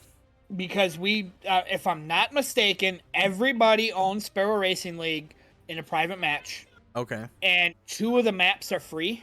Okay. And we picked Infinite Descent because it's free. You got 2 Is that maps the one with the Rise of tractor? Iron. No, we did that one last time. Okay. So like we're not doing it this time. Thank God. It's the Which, raid boss. It wasn't an issue at all. Like once you fucking do the turn a couple times and you're in a tournament, you get used to it. But yeah, it's Infinite Descent, and I'm pretty sure that I haven't looked it up fully, but I'm pretty sure Infinite Descent is a free map that everybody gets as long as you have Destiny 1 on Xbox. So if by tomorrow night you want to fire it up and look into it and see if you have it, let me know. Will do. Yeah, I definitely my be interested in pinned tweet is the official rules. You can't use Sparrow Racing League gear because it gives you boosts and shit that like people might not have. And then like the Volta Glass and the Crota Sparrows with the overdrive, and there's a couple others with overdrive, you can't use because not everybody had a chance to get those. Yeah. But every like base Sparrow is for the most part the same, so you can use those. But it's seriously a good time. We have, off the top of my head right now, it'd be fire teams of 4. I think we have like 19 or whatever. If you go in and you come in last place, you're out. Okay. If you come in 4 or 5, you're still in for the next race. And then when it comes down to 3 teams, they merge into 6 teams or 6 Guardians. Last place, you're out. Just don't be in last and keep going, and you'll win. It's a good time. This is like the 5th time we've done it. It's a good time. It truly is. Sounds good to me. I'll probably load it up tonight. See if I can do anything with it. See if you can make it happen. Let me know. I'd love to have you. Sweet. I'll even rig it. I haven't rolled fire teams yet. I'll rig you to be in mine. Let's go. Let's go. You're in, bro. All right, now I gotta do it. All right. Well, the next question is something I've been tweeting out to you a few times over the past few weeks. And this comes from Liliana Mirrors, who is a community manager for Tower LFG. Why do you hate reheated spaghetti? Because it's fucking disgusting. That's why. Like, it stems to I don't like spaghetti. Like, you don't even like a nice meaty bolognese? I mean, it's not terrible, but it's like I just don't care for spaghetti. My wife is Italian, and her mom is more Italian than her. So like she makes this badass sauce, like it cooks all day, and it's got like garlic at the bottom of the pot, like the big pot that you simmer for an hour before you put anything else in the pot. Right. And you gotta put the basil leaf in before anything else, and then it's good, but I could never have it again, and I'd be okay with that. And then you take that and you reheat it, and it's very hit or miss. Yeah. Because sometimes I feel like the noodles are dry, and it's just like I feel like I'm eating like sand extruded into little tubes. So Liliana, the answer to that question is the fact that I don't care for it, mixed with the fact that I am a meme. It's a perfect storm. Like when I take something on my account, I go with it. Like, heck yeah, dude. I don't care for it, but if you like it, cool. But as far as AnaBrayTech goes, that shit's nasty, and you should never ever eat it again, and it should be thrown off the face of the earth. Dang! Wow! Tell us how you really feel. I mean, I guess you did, but I mean, hey. I mean, like I said, my account, I've learned to take what I've taken and. Hey, that's fair. That's how you impression farm, man. Emote farming. That's how you do it. Oh man! All right. Well, at least that answers that question. All right, we're gonna move to the next question. Is how did it feel to get vaulted? That shit hurt, man. I ain't gonna lie. Like, all jokes aside, like so many memes came my way, and like Destiny the meme, she still gets me. Like I try to get her, and she just like vaulted. I'm like.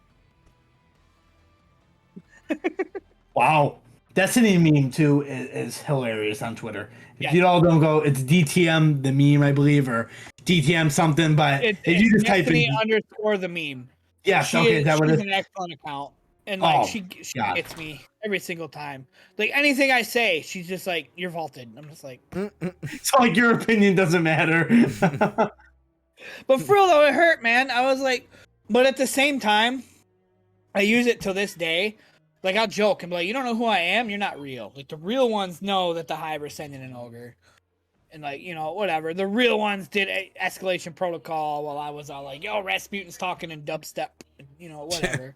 Pretty much. But it made me sad when they said that. I'm like, damn. But at the same time, it gives me hope that every single time there's a new trailer, I'm like, yo, maybe, just maybe, comeback time, I'll have some baby. new content. Like, maybe. And like when the sun setting first came out, my heart literally dropped. I'm like, wait, like, okay, like I knew Mars was gone. I knew Ana was gone. I knew fucking Cabal again. Asher Mir. I knew Asher Mir was gone. Got it. Him. I'm just like, damn, like for like what's going on with my account? Like, do I really like what the fuck? Changing and then names I had now. like I seriously don't remember who DM'd me. They were like, look, are you okay with a spoiler? Like anybody out there that's listening, I'm always okay with spoilers. I don't pay attention to the story. I play Destiny when they give me shit. I play it. I join podcasts. I have fun. Yeah. Whatever. I was like, I'm down with whatever you want to give me. There was leaked footage showing that Ana had basically did her thing and got away from Mars before it got blew up. It made my fucking day. I was like, oh my God, thank you so much. Like, I know that she's not just going to get squashed by a Cabal pod. And all of a sudden I'm like, hey guys, I'm a Zavala account now. Like, hi. Like, so it made me sad. This is the account for Hawthorne now. Or this I know, is right? Hawthorne's Like, hawk. right. Like, so it made me sad, but they keep throwing me bones. So like when the new season, when Witch Queen was actually showed, and like it showed Ana in the circle with everybody else, and blah, blah, people DM me spoilers. I'm like, fuck yeah. They're like, but you don't have any lines. I'm like, baby steps. Yeah. Baby steps. Let's go. I'm not dead yet. Not yet. I'll take all the bones you can throw me. Eventually, Rasputin's got to be shown as an engram, right? Who's going to be there next to him as an engram? Just saying. Right. Yeah, no. That is true. So, well, awesome. Well, I'm hoping that you will make your return to Destiny 2 again because I loved AnaBray. I loved Mars. Mars was just a very fun, in my opinion, like very fun area to go and play around. I love that public event, and I would farm that lost sector, not for any weapons, but like I would go do like get my gunsmith bounties, like any PvE bounties, and I would go up there and I would run as soon as you spawn, keep running straight, go into that back room, down a little steps over, and go fight all the Hive. And especially when that knight and all the thrall and acolytes come out of that little room, I just threw grenades, I threw anything I needed, and I went back to the respawn point and I just ran back, and that's how I played, like, and I loved it. So I really would love to see Mars. I mean, Mars kind of returned with Witch Queen, but you only can go to the Enclave. It's not the same Mars. Right, it's not the same. You need the actual space. It does not count. Which I do want to plug a story real fast. Like I said, stories. I fucking love my stories. Like in the end, when it comes to Destiny, you gain memories. Okay, now when Escalation Protocol first came out, we all remember that like one of the first quests involved killing 10 ogres or whatever the fuck it was. And none of us were strong enough. So we'd kill that first ogre and then we'd let the event die, restart it, whatever. After that, I was doing like Escalation Protocol and it was like 2:00 in the morning. And actually this is when I had my ghost behind me and shit and whatever. Anyway, I fell asleep. I was fucking playing, and I started an EP. I remember starting it. I was like, okay, maybe we'll get it with these randos. And I fell asleep. And I woke up to a rando meleeing me. And I woke up, and I'm like, oh, okay, cool, And we beat it. I was like, fuck yeah, dude. So if that guy didn't wake me up, I would have probably got kicked for being inactive and didn't get my first EP clear. Those are the memories that Destiny creates. Oh yeah. Little stupid shit, man. Like that guy that was like, I'm like, oh, cool. Okay, let's go. I got you. And we beat it. And it was great. That's awesome. That's why Destiny's so... Yeah, that's why Destiny's so cool. Like, it gets a lot of shit. And any game that you do, or anything, really, there's always going to be a portion of a community that's going to shit talk or shit post or whatever, a game or a movie or whatever the case is we're talking about in the scenario. But for this, obviously, Destiny, it's always going to be, like, talked about. And it's always going to be something. And most of it, it's going to be in a good way. Like, the Destiny community's kick ass for that reason that you explained. Like, just that connection and those friends. Like I'm the same way you guys explained before. Like, I have people that I talk to that I made friends with through Destiny, and it's amazing. It's amazing to actually talk or make these friends. Like, that's how I met Mr. Kamara, and like we became really like I'm literally in 2 years from now I'm flying out to see him as like one of my me and my girlfriend are going out to fly and meet him and his girlfriend. Like, that's just the friends and the connections that we made, and I love it. That's what Destiny is. That's why I will never leave Destiny, because of the friends and stuff. I might take breaks and I might try other games, but I will never say and send a twit longer that says I'm leaving Destiny 2. I won't do that to my community and to the friends I made. I just won't do it. As much as the game might be in not good states, the game might not be perfect, Bungie might not be perfect, I will never leave Destiny 2. No, and even if Bungie forces, I will still have some way where I will connect. Like if Bungie forces that we have to kind of go to other games because, like if they're going to do what they did to Destiny 1, which I don't foresee, but if they did, I will still have a connection to Destiny 2 some way, whether it's doing stuff through Tag and meeting new people, anything like that, I do want to say, like, I always have, that's why I asked you guys a couple times for a guideline. Like, I always want to say shit and then I just fucking completely forget about it. Now, on the other side of, like, people bitch about Destiny and that's all they do, and people say go to a different game, sometimes you just can't, man. Like, I agree. I mean, I know you guys know. I just, like, I've been preparing for this, and, like, look, this right here, look. Yeah, right, I saw those on your Twitter. Awesome. Right there.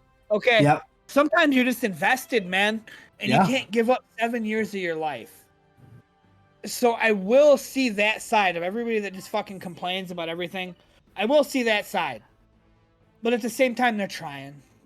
They really, truly. It's not like they're leaving us in the dark. They're coming out with shit every Thursday for you. Yeah, every Thursday is and even every Tuesday. It seems like they're always having some sort of maintenance on Tuesdays, which means sometimes I'm confused. I'll see tweets on Tuesday. I'm like, wait a second, hold up, today ain't Thursday. Yep. And I'm like, okay, wait, it's patch day, which is another twab day. Like, what other game does that? Like, there's been a few times I've explained to, like, buddies at work and shit. I'm like, yeah, there's this thing on Thursday where, like, they're transparent. They're like, this is what you bitched about. This is what we're doing. This is what we're trying to do. This is what, this is that. What other game does that? Like, seriously, is there any other game that does that? I wouldn't say as frequent. Yeah. I would agree. Definitely not frequent, but, there's like, that's why, like, they even, I think the previous Game Awards, like, they've won best community support because they're trying, like, again, like I said in the beginning of the podcast, they get tweeted at millions and millions of people. Maybe not millions, but they get tweeted between everything, millions of tweets. How about that? Like, like a week and stuff, many. It's so many that they can't respond, but they try. That's why they will go to a lot of the bigger people, if they ask questions, because they'll be like, okay, more eyes on it, right? Exactly, and people will be like, okay, a lot of people follow this person, so let me, their community, they probably follow me that has my tweets on, so I'll respond to this. They'll see it, they'll like it, they'll start retweeting it, and it'll gain traction that way, And then they head to the forums to answer other people through Reddit, and everything like that. So there's just all different forms of communication that they get tweeted, and you have to think about Facebook, Twitter, Instagram. TikTok, their forums, Reddit, like there's just all these different forms of communication that Bungie has to sit, DMG, Cosmo, Hippie, they all have to sit down and read every day and bring out. Take a moment. Here you go. Another memory. All right, here we go. I'm ready. We're ready. Are you guys around for House of Wolves? Yes. Yes. You remember the bullshit drop rate for the keys in the chest? Yeah. Yes. I fired a fucking Facebook. I fired at Facebook at fucking Bungie. I'm like, I've been here for an hour and a fucking half going between Ember Caves and the cistern, and I didn't get one fucking key. I was so pissed. And my buddy comments, he's like, no, you got to take that shit to Twitter. They don't see you here. I was like, I don't give a fuck. I feel better that I fired it off. I don't care. I don't care if they seen it or not. And then a week and a half later, a buddy of mine that doesn't play Destiny but knows I play showed me a Facebook talking about, we hear you on your drop key rates and blah, blah, blah, blah. You're going to get them more often. I was like, my Facebook reached somebody. I don't care if it was Bungie or not. Yeah. I'll Nice. never forget that shit. I mean, I seriously fired. I was mad. I'm like, I've been here for an hour and a half, dude. I ain't got time for this shit. Like, give me one key so I can go play Prisoner of Elders with my friends. Well, the thing is you got to make the game accessible and playable, and all these new things that you're gonna add. You gotta make these things accessible for very casual players. Yes. You can't. I feel like I feel like Bungie's been drifting away from this idea, but for the last like year or so, they made it so grindy where you had to play like at least 2 to 3 hours at a time at a sitting in order to actually progress or even do an activity like a raid or a dungeon, right? And even some of these quests, you have to do so much fucking grinding, and it's not fun for a casual player because you're gonna have someone who finishes it in a matter of 4 or 5 hours, right? But then you have a casual player who, let's say, works 8 hours a day, goes to school, right, has all these other obligations in real life, and they want to do it, they want to enjoy it, but they don't have that 5-6 hours. Obviously it's going to be spread out over time, but some of these things are like so fucking grindy. It's like, oh, I'm gonna hop on tonight for an hour and kill 10 ogres. Tomorrow I'm gonna have to kill 15 more. It's like no one wants to do that. I don't want to play. I don't want to hop on a game just to do one thing, and it's not even gonna complete it when I'm playing it, and then I got to do it the next time I play. It's like, it's not fun. Okay. That subject. I'm glad you brought that subject up. That is the one time, other than the champion mod system in this bullshit ass game, that I will get serious. Like, I played Destiny. Okay, I had real friends that played. They were trying to get me to play since the game dropped. I was a big fucking Call of Duty fan. And then once Dark Below dropped, Xbox was like, here, free trial. I was like, fuck it, maybe I'll play, blah, blah. Dark Below, I started fucking playing. Dark Below was the time where you had to finish the raid to get max level or finish Iron Banner. You had to do all the things to get the things. At the time, I had the time to get the things. Now I don't. I still say make the game grindy. Toss a couple little bones for the casuals here and there. Yeah. But keep the game grindy. Destiny is based on a grind. Oh yeah, you have definitely. to fucking put in hours. Toss me a couple little bones here and there. Like the key thing from the chest, don't make me go an hour and a half. Right. Well, Make me go a half hour, and then after that, launch the GMs and the fucking GM raids and all that shit.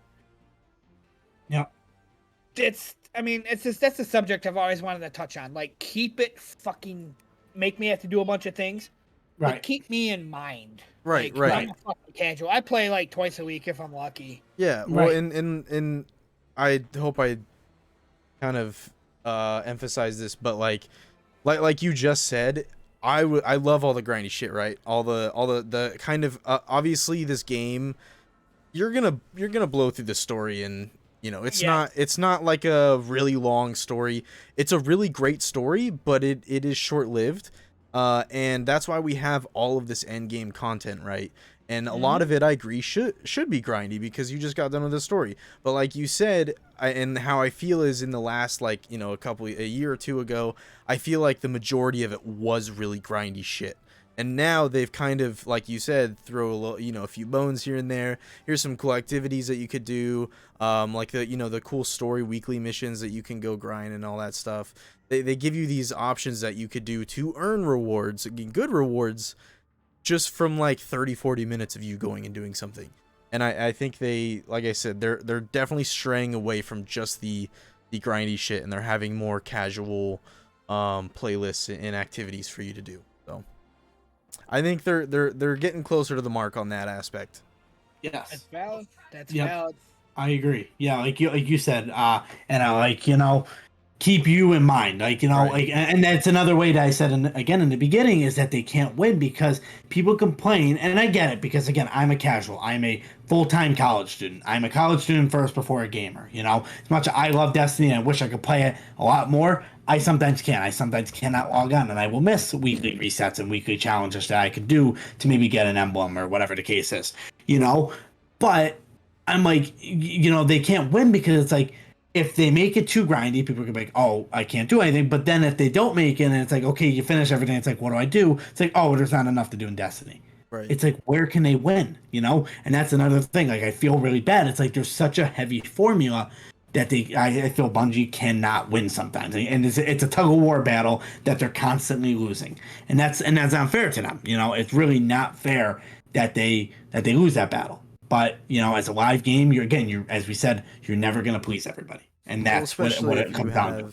PvE and PvP game, that share one set of armor and weapons, right? That you can use in any activity. There's gonna be discrepancies. There's gonna be problems in every aspect of it. And as we said before, you're not gonna make everyone happy. Nothing's gonna be perfect. And I think. I think I think I said this last podcast too, but the whole seasonal thing and how seasonal mods change and how metas change with seasons is giving them some leeway with not, because like I feel like before seasons, right, we had, okay, well, we're gonna nerf this gun. Once we nerfed this gun, now guess what, this gun's really fucking overpowered until we're gonna nerf it or buff a different gun, and then that's gonna be new meta. Now it's oh hey, you can use these pretty good guns, right? I'm using my Bonk Titan hammer, who is an invincible, like, Mario star tank fucking god who just throws his hammer at people. And next season, probably not going to be able to do it as well. You know what I mean? Right. Yeah, exactly. I think that them changing metas gives them a little bit more leeway with these underlying problems with certain guns. So, yeah, I definitely agree. Yep. Well, all right, to our final question on the Twitter forum, and then if Kamara has any questions that he would like to ask, we can go. And I guess then we'll kind of go through the TWAB a little bit, pick it apart, and then I think that's pretty much it. We'll talk a little bit about the TWAB, we'll wrap up, and that'll be basically it. I'll put it out there right now. I didn't read it. So I didn't read it. Nice. Well, we skimmed it, so. You on your own with that one. You can explain it. Sweet. Well, we'll figure it out as we go. So the next question is this is from Refrigerator, and it says, ask him who calls wipe in his fire team. Nobody fucking calls wipe in my fire team. Nobody. Nobody. You know what that boils down to? A story. You know why? Because stories are what we get from Destiny. I love your stories. This is one of the greatest ones I ever had. Okay. So, Taken King, before I found my homies that I text with nowadays, it was like 2 o'clock in the morning. I was like, fuck, I need to find this fucking raid, and I need to beat it, whatever, blah, blah, blah. I went on Reddit, this Reddit LFG days, and I found a War Priest checkpoint. So I'm like, so-and-so Warlock, blah, blah, blah, I beat it before. So they accept me, I join in, there's 6 of us, and I was like, where you guys need me? They're like, right side. Cool, I know right, it's the only side I've done. Boop, boop, boop. I died in like 30 seconds. I was like, fuck, he's gonna fucking boot me because I died, and I'm not good. And then when I died, another fire team member was like, oh, he died, that's a wipe. And he jumped in the big blight in the middle and killed himself. The fire team leader booted him and said, nobody fucking calls wipe in my fire team. Hey, good for him. I muted my microphone. I was like, I'm going to be the last one to die for some. I don't care if y'all, all 5 of you dead. No, are we wiping? No. It was 2 o'clock in the morning. We couldn't find anybody else. We proceeded with 5. We beat War Priest with 5. We did totems with 5. It was oh wait, That's did we fun. do his totems after? I don't know. But we did War Priest with 5, and we didn't progress any further. Yeah. But yeah, no. So till this day, if I'm in I was gonna say a new group, but no. If I'm in a group and somebody's like, "That's a wipe," nobody fucking calls wipe in my fire team. The only rebuttal you have is if you're the fire team leader. Then okay, right. yeah, you're right. It's not my fire team, but I mean, the only time, yeah, if I'm the fire team leader, I'll call wipe, right? Like if someone, you know, let's say 2 people die and they're kind of important, and I know that like even if we get them res, it's gonna be kind of a fight to get back to where we need to be. I'm just gonna fucking wipe it, especially if it's early on in the encounter. But if I'm in someone's fire team, I will never ever assume a wipe. I will, around. Well, I'll make sure other people are wiping before. With 5 others dead. Until you wipe. Same.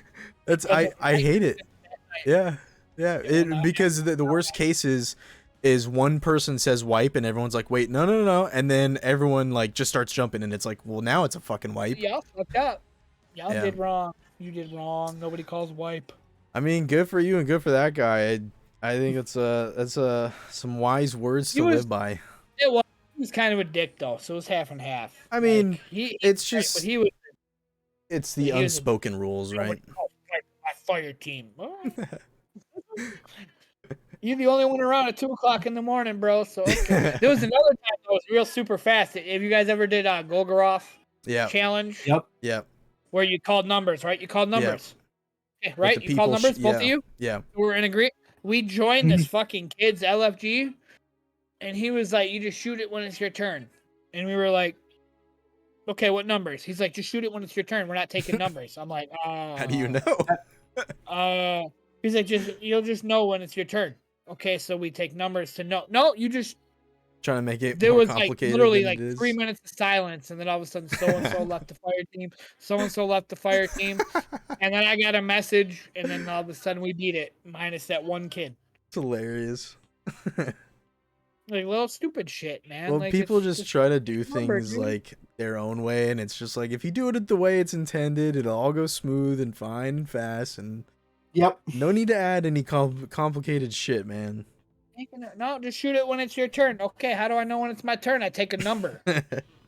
I take a number. You just like look at it when you go to like the deli line, you know, whatever number you want. We got 6 available. Yeah, for real. Pick and choose. Order number 35. 35 can be 6. Cool. You can be 35.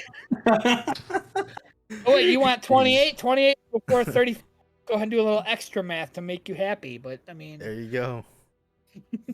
Oh man, that is awesome. Well, that is all the schedule questions that we have. Mr. Kamara, do you have any questions that you would like to ask? I mean, my questions were really just what made you start your account. I mean, you already mentioned all this at the beginning. So you pretty much answered kind of my important questions. I guess my only question is, whenever you put the toilet paper in, is the paper coming off the top or behind it? You know what I mean? Actually, almost ended a 20-year friendship because his toilet paper was backwards. Oh, thank God. So you do it over, right?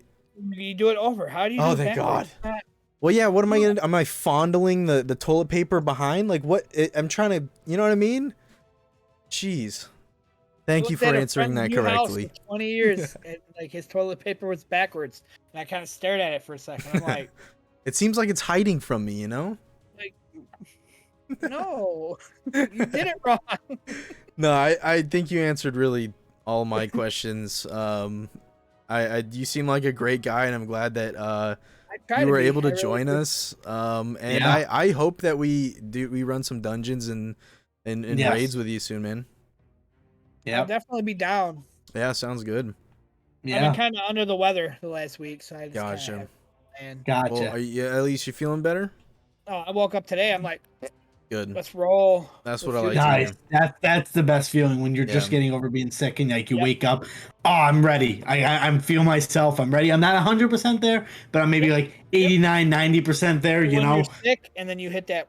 You're like, oh yeah. Now, and then you're back up, you know, a few days later, and you're like, I'm ready to roll, you know, and it feels really good. So, but you are you gonna stay on with us to talk about the TWAB, or are you gonna kind of head out? It's up to you. Like, I'll listen to whatever it threw at me. I mean, I do got to be up early, but I got another fucking session in front of me. Let's go. Okay, let's do it then. All right, so I'm gonna take a little bio break. You guys read this. All right, sounds I'll good. be like 1 minute. So if you want to pull it up on your screen, TWAB is in chat. It's links it to this week's TWAB, so you can pull it up if you don't want to read on the smaller screen right there. That's in front. Wait, In the Twitch chat. There you are. Yay. Yep. So to our audio listeners, this TWAB you can find in the description, as I said in the beginning of the video. It'll be in the description of YouTube and the RSS podcast site. But basically this TWAB is covering some questions regarding some Iron Banner Rift, Iron Banner challenges, some future Solar 3.0 changes, and definitely some more. So we're gonna kind of jump right into it. I did want to plug it real fast. Yes. Rift is the greatest PvP mode ever made, and y'all need to stop bitching about it. My man, I'm with you on that. That is seriously. Except for the stupid 10-second timer. I'm with you on yes. Cool. Yes. Except for the fact that when I die, when you're trying to dunk, but then I go back to my spawn. Okay, that's stupid. Right. Yep. Other than that, oh wait, they found some sword fucking glitches where like you can sword all the way across the map and then dunk. Okay, that's stupid. That's stupid. That obviously needs to be nerfed. 10-second timer. The fact that you spawn all the way back. Oh, and the fact that there's a transmat between. That's dumb. Yes. Give me I don't back like that. a D1 Rift. We dunked. Right. And then we went away, and the other guys picked the ball up, and we fucking stopped them. Especially that's what we did. I'm not a person who wants to camp in game modes. I'm somebody who wants to go run and shoot. I get it that there's that play style, and I don't really like that. I will say for Rift is about camping. It's about watching that area and watching that pace. And I'm going to Shaquille O'Neal, you're Michael Jordan. That's right. You are, as the person who has the spark, you have the objective to run around and try to dodge enemy. And your team, whether blueberries or a stack of 6, has the objective. And play linebacker, man. Right. They gotta be the front people that gotta push. And I've seen a lot of gameplay. I only played like a game of Rift. I didn't have much time, so I'm unfortunately, unless I'm back enough time, I'm not gonna be able to play test it until it comes back in July. But I believe, I've seen some people that like just sit there and don't want to push out. They want the spark runner to go push out. It's like, that's not how the game mode's played. You gotta go and you gotta back. Right. They stay back you guys to hide. Clear it, and I go fucking run as fast as I can and boom. Right. And no one, it reminds me, it reminds me a little bit about Gambit. And it reminds me of like, how like players, they have to go run and get these 50 motes because they don't understand the game mode. Destiny 1 people like the three of us and a lot of other people who was in Destiny 1 played Rift, understands the game mode. We know how it works. It's an objective based game mode that you have to go and you have to play objectively. It doesn't matter on kills. I would like to see a little bit of a kill tracker. As much as kills don't matter, I wouldn't mind seeing like, oh, okay, you did this good, but I understand because I don't want a lot of people KD farming, because Destiny 2 PvP players are very, egotistical. They are very I'm really not, but I'm a PvP player. I probably will be like, I get annoyed if my KD's like low, a game, but I don't go in and farm my KD. If I'm not having fun in the game because I'm dying to like some bullshit or whatever, and I just don't want to get frustrated, I'll back out of the game. Some people back out because they die maybe twice and like, oh no, my KD's gonna be below this number, I'm out. I'm like, I'm not like that. I leave a game if I'm not having fun. If I'm playing good and I'm having fun and I get 30 kills but die 30 times, I'll have a blast. That's okay, because that means I'm running, I'm pushing fights, I'm killing people, but I'm dying. I'm getting a kill and then I die, basically, is what my KD ratio means, So I'm like, I'm cool with that, That's how, to me, that's, as long as I'm having fun in PvP and I'm playing well, that's the key one. If I'm playing well, I'll have fun in PvP. As long as I'm doing good with any weapons I use. Sometimes I can do it really well, and other times I just, no matter what gun I put in my hand, I can't make it work, And then I'm like, and then I just don't have fun in PvP that night, so I have to go either play a different game or go do another activity for Destiny 2. But, so basically, we're not going to read. Last week we kind of read some stuff through one-on-one. If we'll highlight some key things through the TWAB as we see, but basically it says Iron Banner's Rift is making some waves. As we kind of said, I'll kind of sum it up one more time. Rift is an objective game mode that basically a spark spawns in the middle of the map. It has 15 seconds before the spark is released. You as the team or the enemy team has to pick up the spark. And let's say you as a player, you pick up the spark, you have to run it and dunk it into the enemy's base. It's your like teammates... Right. Yes, that's actually really good. Yeah. Like, Destiny rugby. It's Destiny Rugby. I actually really like that. I haven't heard that analogy. That's really good.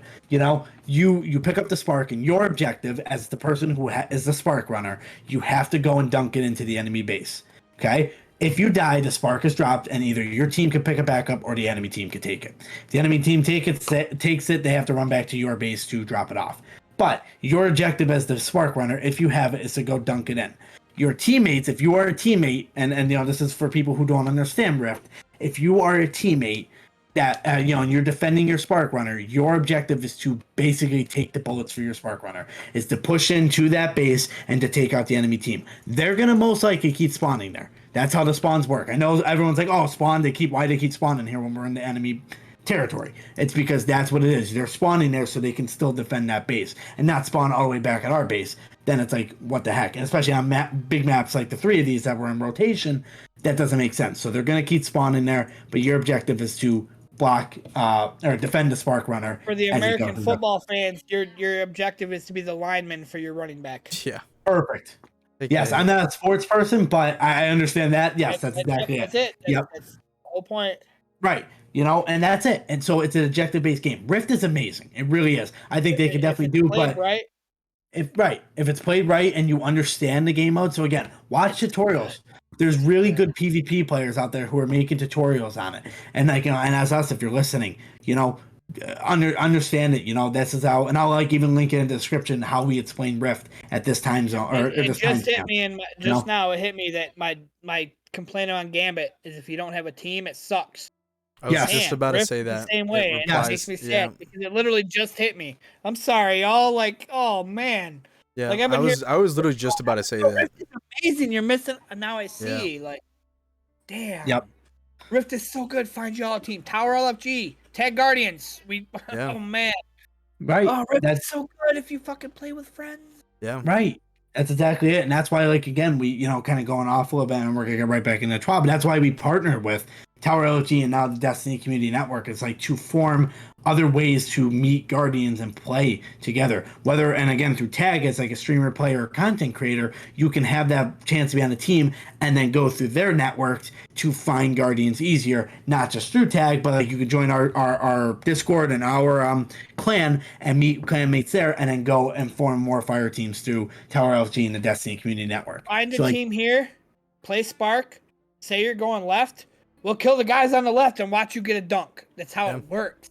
Right, exactly. Don't sit back. If you are a player that is playing, or if you are defending the spark runner, your objective is to hide. You want to hide and you want to be as you have a feeling you can win that 1v1. I would not suggest trying to fight it, but if you have no choice, fight it. I'd rather see you go down trying to fight it. Or defend yourself if your teammates are not around. But your goal is to at least have one person following that spark runner, at least one, and then the rest kind of distracting the enemy team. Well, when you got so a they can second pitch, there's 5 following them, and it's so fun.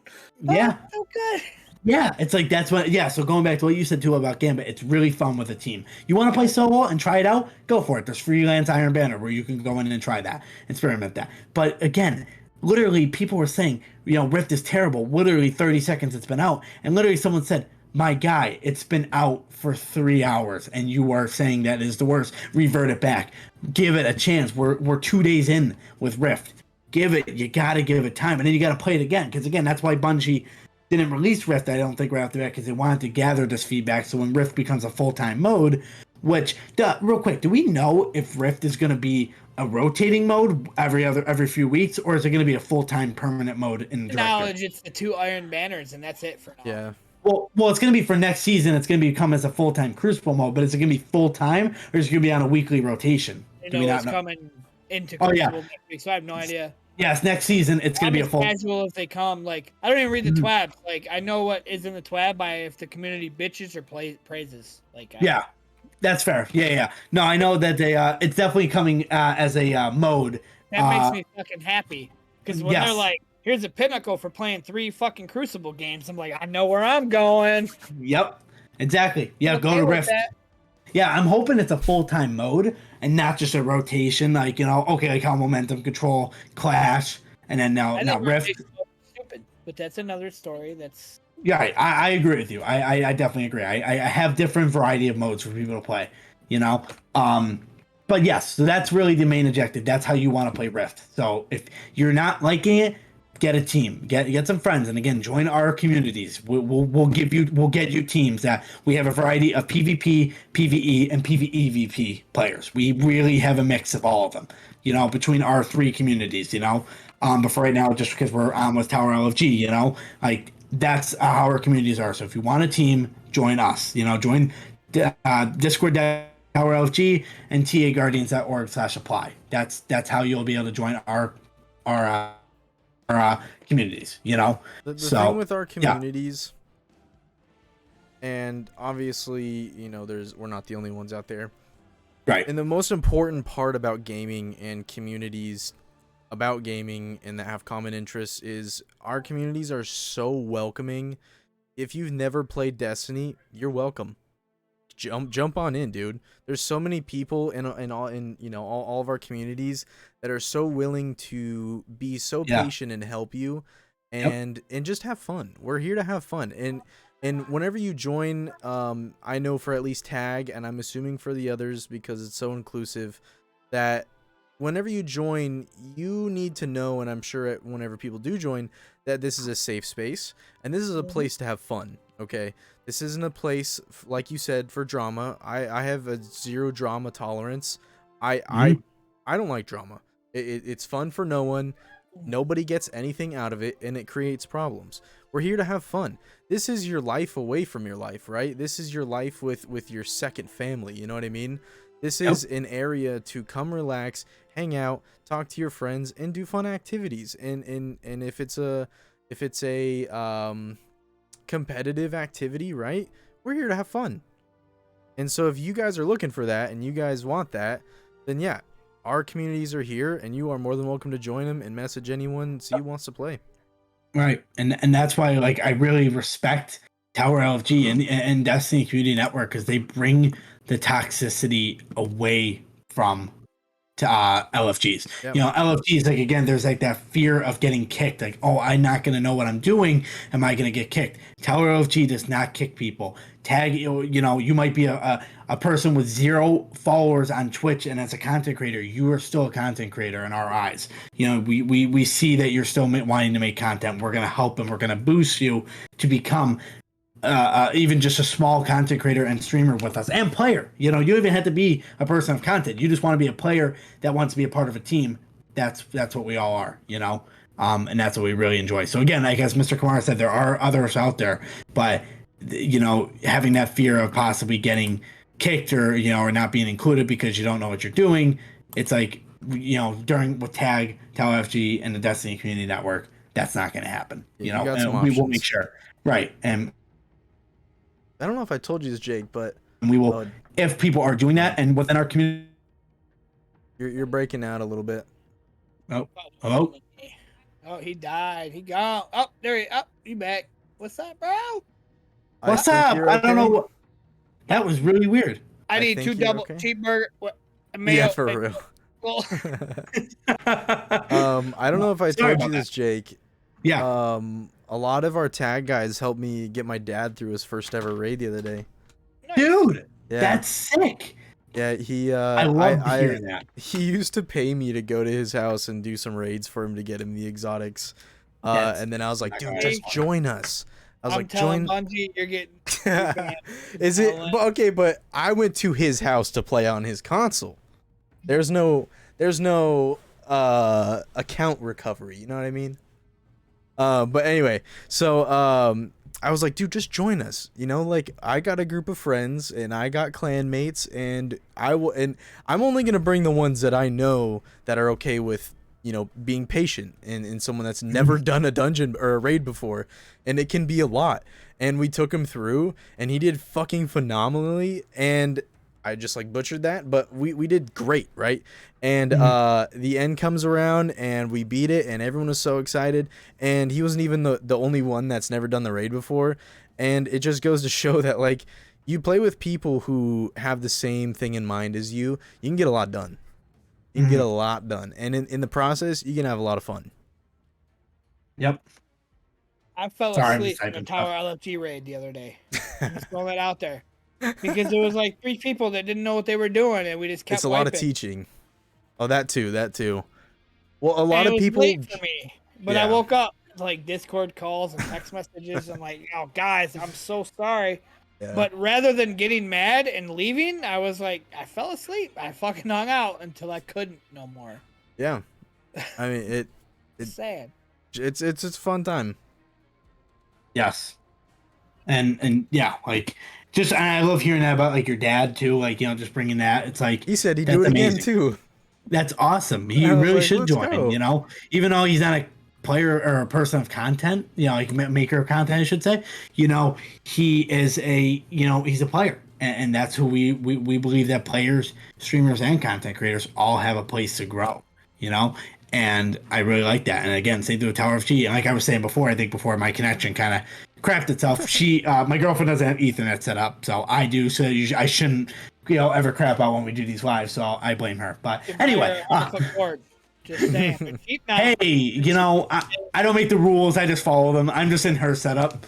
But if you buy her a 100-foot cord and run it from the router, she won't even notice. Just saying. Yeah. I know. I have a giant Ethernet like. You died again. Look at That is that. true. Point Yes, made. you You just made your point real good. Oh my god. Also, I like the pink. Yeah, I don't know why. Bedspread. I like it. Yeah, the bedspread. It looks real comfy. It really does. I'm not even being funny. Really. Yeah, that comforter there looks real comfy. I would order one of those and be like, ah. It looks like one of those Look at nice me go. breathable ones. It looks like you are legit like cuddling in a rose petal. I see. Yep. Oh man. Oh man. Well, I'm sorry that it's crap. I don't know why. I don't know if someone else is on a computer. Her mom does work from home, so she might be doing a little bit of work downstairs. Like she's off, but she might be doing a few things on the computer. Which I don't know if I don't know. I gotta make sure something's making my frozen. I hope not. But It's all good. anyway, so let's go. We'll go back in a little bit to the TWAB here. I think we And, could skip over daily right. challenges. It's literally just I agree. talking about you hovering over the Iron Banner thing, and Yes. people are like, wow, I'm just sitting here vibing, talking about pink bedspreads and shit. but I'm gaming. I think people like I don't know. All day in like Grenadier Jake's chat on the Iron Banner reset. Where do I find the daily things? Blah blah blah. And it's like, dude, it's in the same place it always is. Go to the little glowing symbol and it'll tell you what you need to do, homie. And it's like just because they moved it slightly, it's like people freaked out. And it's like it's not that bad, guys. You guys need to do some discovering for yourself rather than immediately going in and asking questions. Yeah, they I are. think they need to leave it where it is. It's fine. Yeah, I mean, I don't understand. Like, one thing wrong, or like they move, like you said, one thing, And everyone freaks the fuck out. and everyone freaks out. It's like, oh my god, It's please. because people are used to and familiar with certain things, and whenever change happens, it scares them. Yep, and that's with life, not even just destiny. No, you know? totally. I skipped forward super far. I'm sorry. There was a Pride 2.0 pin and I missed it. Yeah, Is it still a thing? yeah, I think it's still a thing. Are you talking about the new one or the one that they had previously? The one that I'm looking at right now in the TWAB with the sick ass fucking emblem. See what happens when you don't read the TWAB? You miss out on kick ass fucking pins and emblems and things. I'm sorry, guys. Carry on. I just No, you're good. I do with the TWAB. I'm pretty sure they still have The them. community tell me what it says. I know that the previous one was available for a long time as well. So Oh, it's only a pre-order, so yes, it's still Okay. there. yeah. I guess we could go down to Operation Muy Caliente then. Let me pull it back up. Okay, and again, I apologize in advance if my internet does do a little bit of weird stuff. But Cheaper pickle, no chocolate shit. hey now, all right. So basically, I'll kind of read the first paragraph here. The Sandbox team has been monitoring feedback since the launch of Solar 3.0 closely, and with that feedback comes a few new updates to share with y'all to help Solar 3.0 live at its best life. Here are some of the tweaks we have on the horizon from the Sandbox discipline lead, Kevin. Is it Yanes? How do you pronounce that? I think I'd say Yanes. Yanes. Yanes, okay. But What's gonna go? We'll skip over like the talking paragraph and stuff. So, Jakora, do you want to take this over a little bit in case my internet craps? I don't want to be talking about it and then. Yeah. Okay. They kind of just going over the 3.0s of our classes. They briefly mentioned Void. Let's see here. I believe they're gonna be.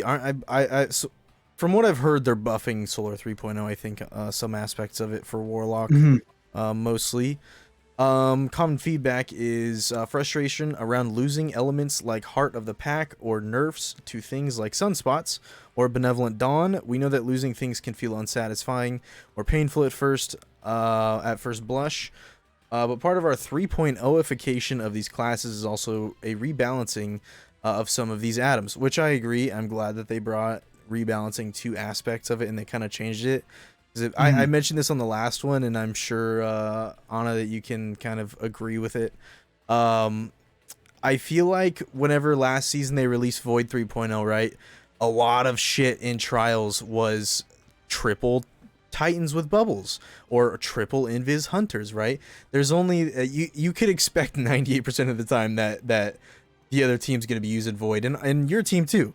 And I think as they slowly release, they just release Solar 3.0, and as they release Arc 3.0, I think it's going to redefine how PvP and PvE works, because now you have so many combos of really good setups that you can use, and obviously depending on the season, you can have seasonal mods that'll change all that. So I think whenever all three 3.0s release, I think it'll give it kind of a revamp to, I would say, mostly PvP, because they're not just like itemizing all these perks that the supers give you. They're modularizing it where you can build on top of what you already have with those perks that are slightly modified and are fresh. Like the fucking Warlock snap, that thing's so badass, dude. And it's like, it's a great crowd clearing like mechanic, and it's great. And the whole Titan uppercut, like all these things that are so fresh, I think it's going to revamp a lot of it, and I'm glad that they're slowly releasing it, so that way, you know, you're not going to release all three subclasses and then it's just going to be a shit show of bugs and problems with all of them. You can slowly fix them and build everything up. Let's see here. Initial reactions to Solar have not met our new thing that melts your face off. Void definitely did those. The volatile rounds was absolutely just busted. Ember of Benevolence shipped in an inconsistent state that left healers feeling underwhelmed with their kit when it didn't behave as expected. I'm not a Warlock. I don't play Warlock. Is Ember of Benevolence like class wide, or is it just for one class? Because I don't think I've ever heard of it. Play Warlock, and I don't know the answer to that question. All right, well, Warlocks who wanted to specialize in healing had limited ways to interface with that fantasy, with two of their three aspects focusing on aerial mobility or scorching, and losing the flexibility of choosing to use their grenade to heal allies or damage enemies on the fly. Titans, while bombastic and potent, lacked ways to keep their engine running without needing to run Throwing Hammer, burning multiple cooldowns, which is fair. I would give up my grenade to heal homies in a heartbeat. Dude, well, everyone can have the healing grenade now, and it's actually pretty fun, because I don't know if you've seen it, but those things track like fucking like truth in Destiny 1. That's a curveball and a half. I understood that reference. Yeah, no, those things track, dude. It's disgustingly, like, obviously it's not a problem because it's only healing people and it doesn't do any damage, but it's just so funny. So what you just said is I can throw my grenade and heal somebody? Yeah, every class, if you go to Ikora, there's unlockable aspects in grenades and stuff. You just go to her, talk to her, pick it up, and then you'll meditate right next to her. And one of the grenades that you'll get is a healing grenade, and it basically is like the Warlock healing grenade. You just throw a little ball of light out and it goes boom, like a little, like, you know, the healing noise. Hey Siri, and yeah, it's awesome. Remind me tomorrow at 5 p.m. to go buy the truth grenade for my Korra. And let the record show that AnaBray has asked Siri to set a reminder to pick up all the fragments thingies from Ikora at the tower. Please continue on. Okay, so I guess but yeah, no, go pick it up. It's really fun to use. So it looks like Some bug fixes for Ember of Benevolence, like they mentioned here in the past. These changes will go live next week with hotfix 4.1.0.2. So for Solar Warlock here, the changes, for Heat Rises, that is the, like, floaty ability that Warlocks have. An added behavior to it, consuming your grenade now also releases a burst of cure, which I believe heals. ×2 around you, healing you and your nearby allies. Consuming a healing grenade increases the strength of the burst to cure ×3, and consuming a touch of flame healing grenade provides restoration as an additional benefit. So, I mean, just as what they said earlier, they're kind of making healer a more desirable aspect and playable kind of build, I guess, which is nice because I feel like we don't really have roles, I guess, you know. We kind of just have like who's div bitch and who's not, you know. I'm legit down with this, man, because like I suck. I'm not good. So like if I have a chance to make you better than you are, like you're already better than me, like I mean, that's good for me. Yeah. Like I'm down for it. Like I'm not terrible, like I can hold my own, but if I can make you hold your own better, like that's legit. I don't see a problem with it. Old Siri and like, let me go get that grenade, dog. Do it. Like, it's so good. It's worth. I'm a Titan, so I'm not gonna use it. Okay, so Icarus Dash added behavior while airborne, rapidly defeating targets with your super or any weapon cures you, which is that's gonna be pretty fun.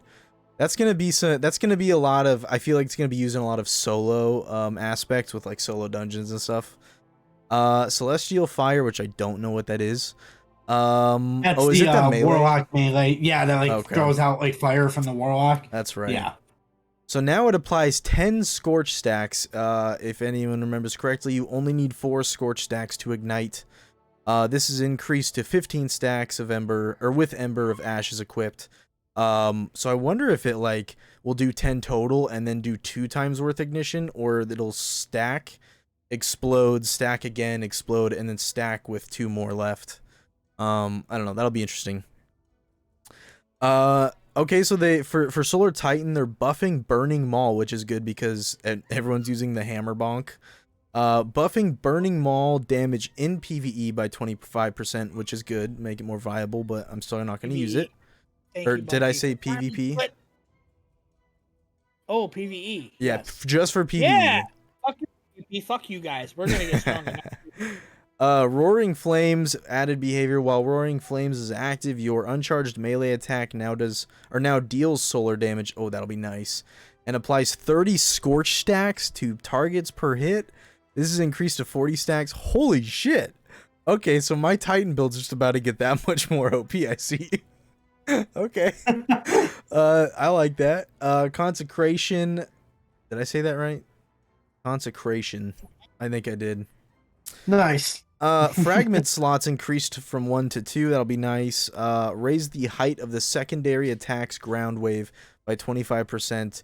To do 2 more easily catch players who jump too late. That is the, if you're not aware of that, that is the uppercut that the Titan got this season, and then the slam down. So I guess whenever you slam down, oh, it increases the height. Okay, so yeah, basically makes it a little bit more, the hitbox a little bit bigger. That's no small list of changes. It's kind of a lot of key changes to the new Solar 3.0 stuff. Taking feedback seriously. Obviously, we get TWABs every Thursday. That's kind of not a doubt. This is a really important note here, guys. We maintain a healthy work-life balance, and this patch necessitates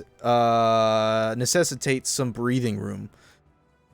As we talked before, leave them alone for a couple weeks. Yeah.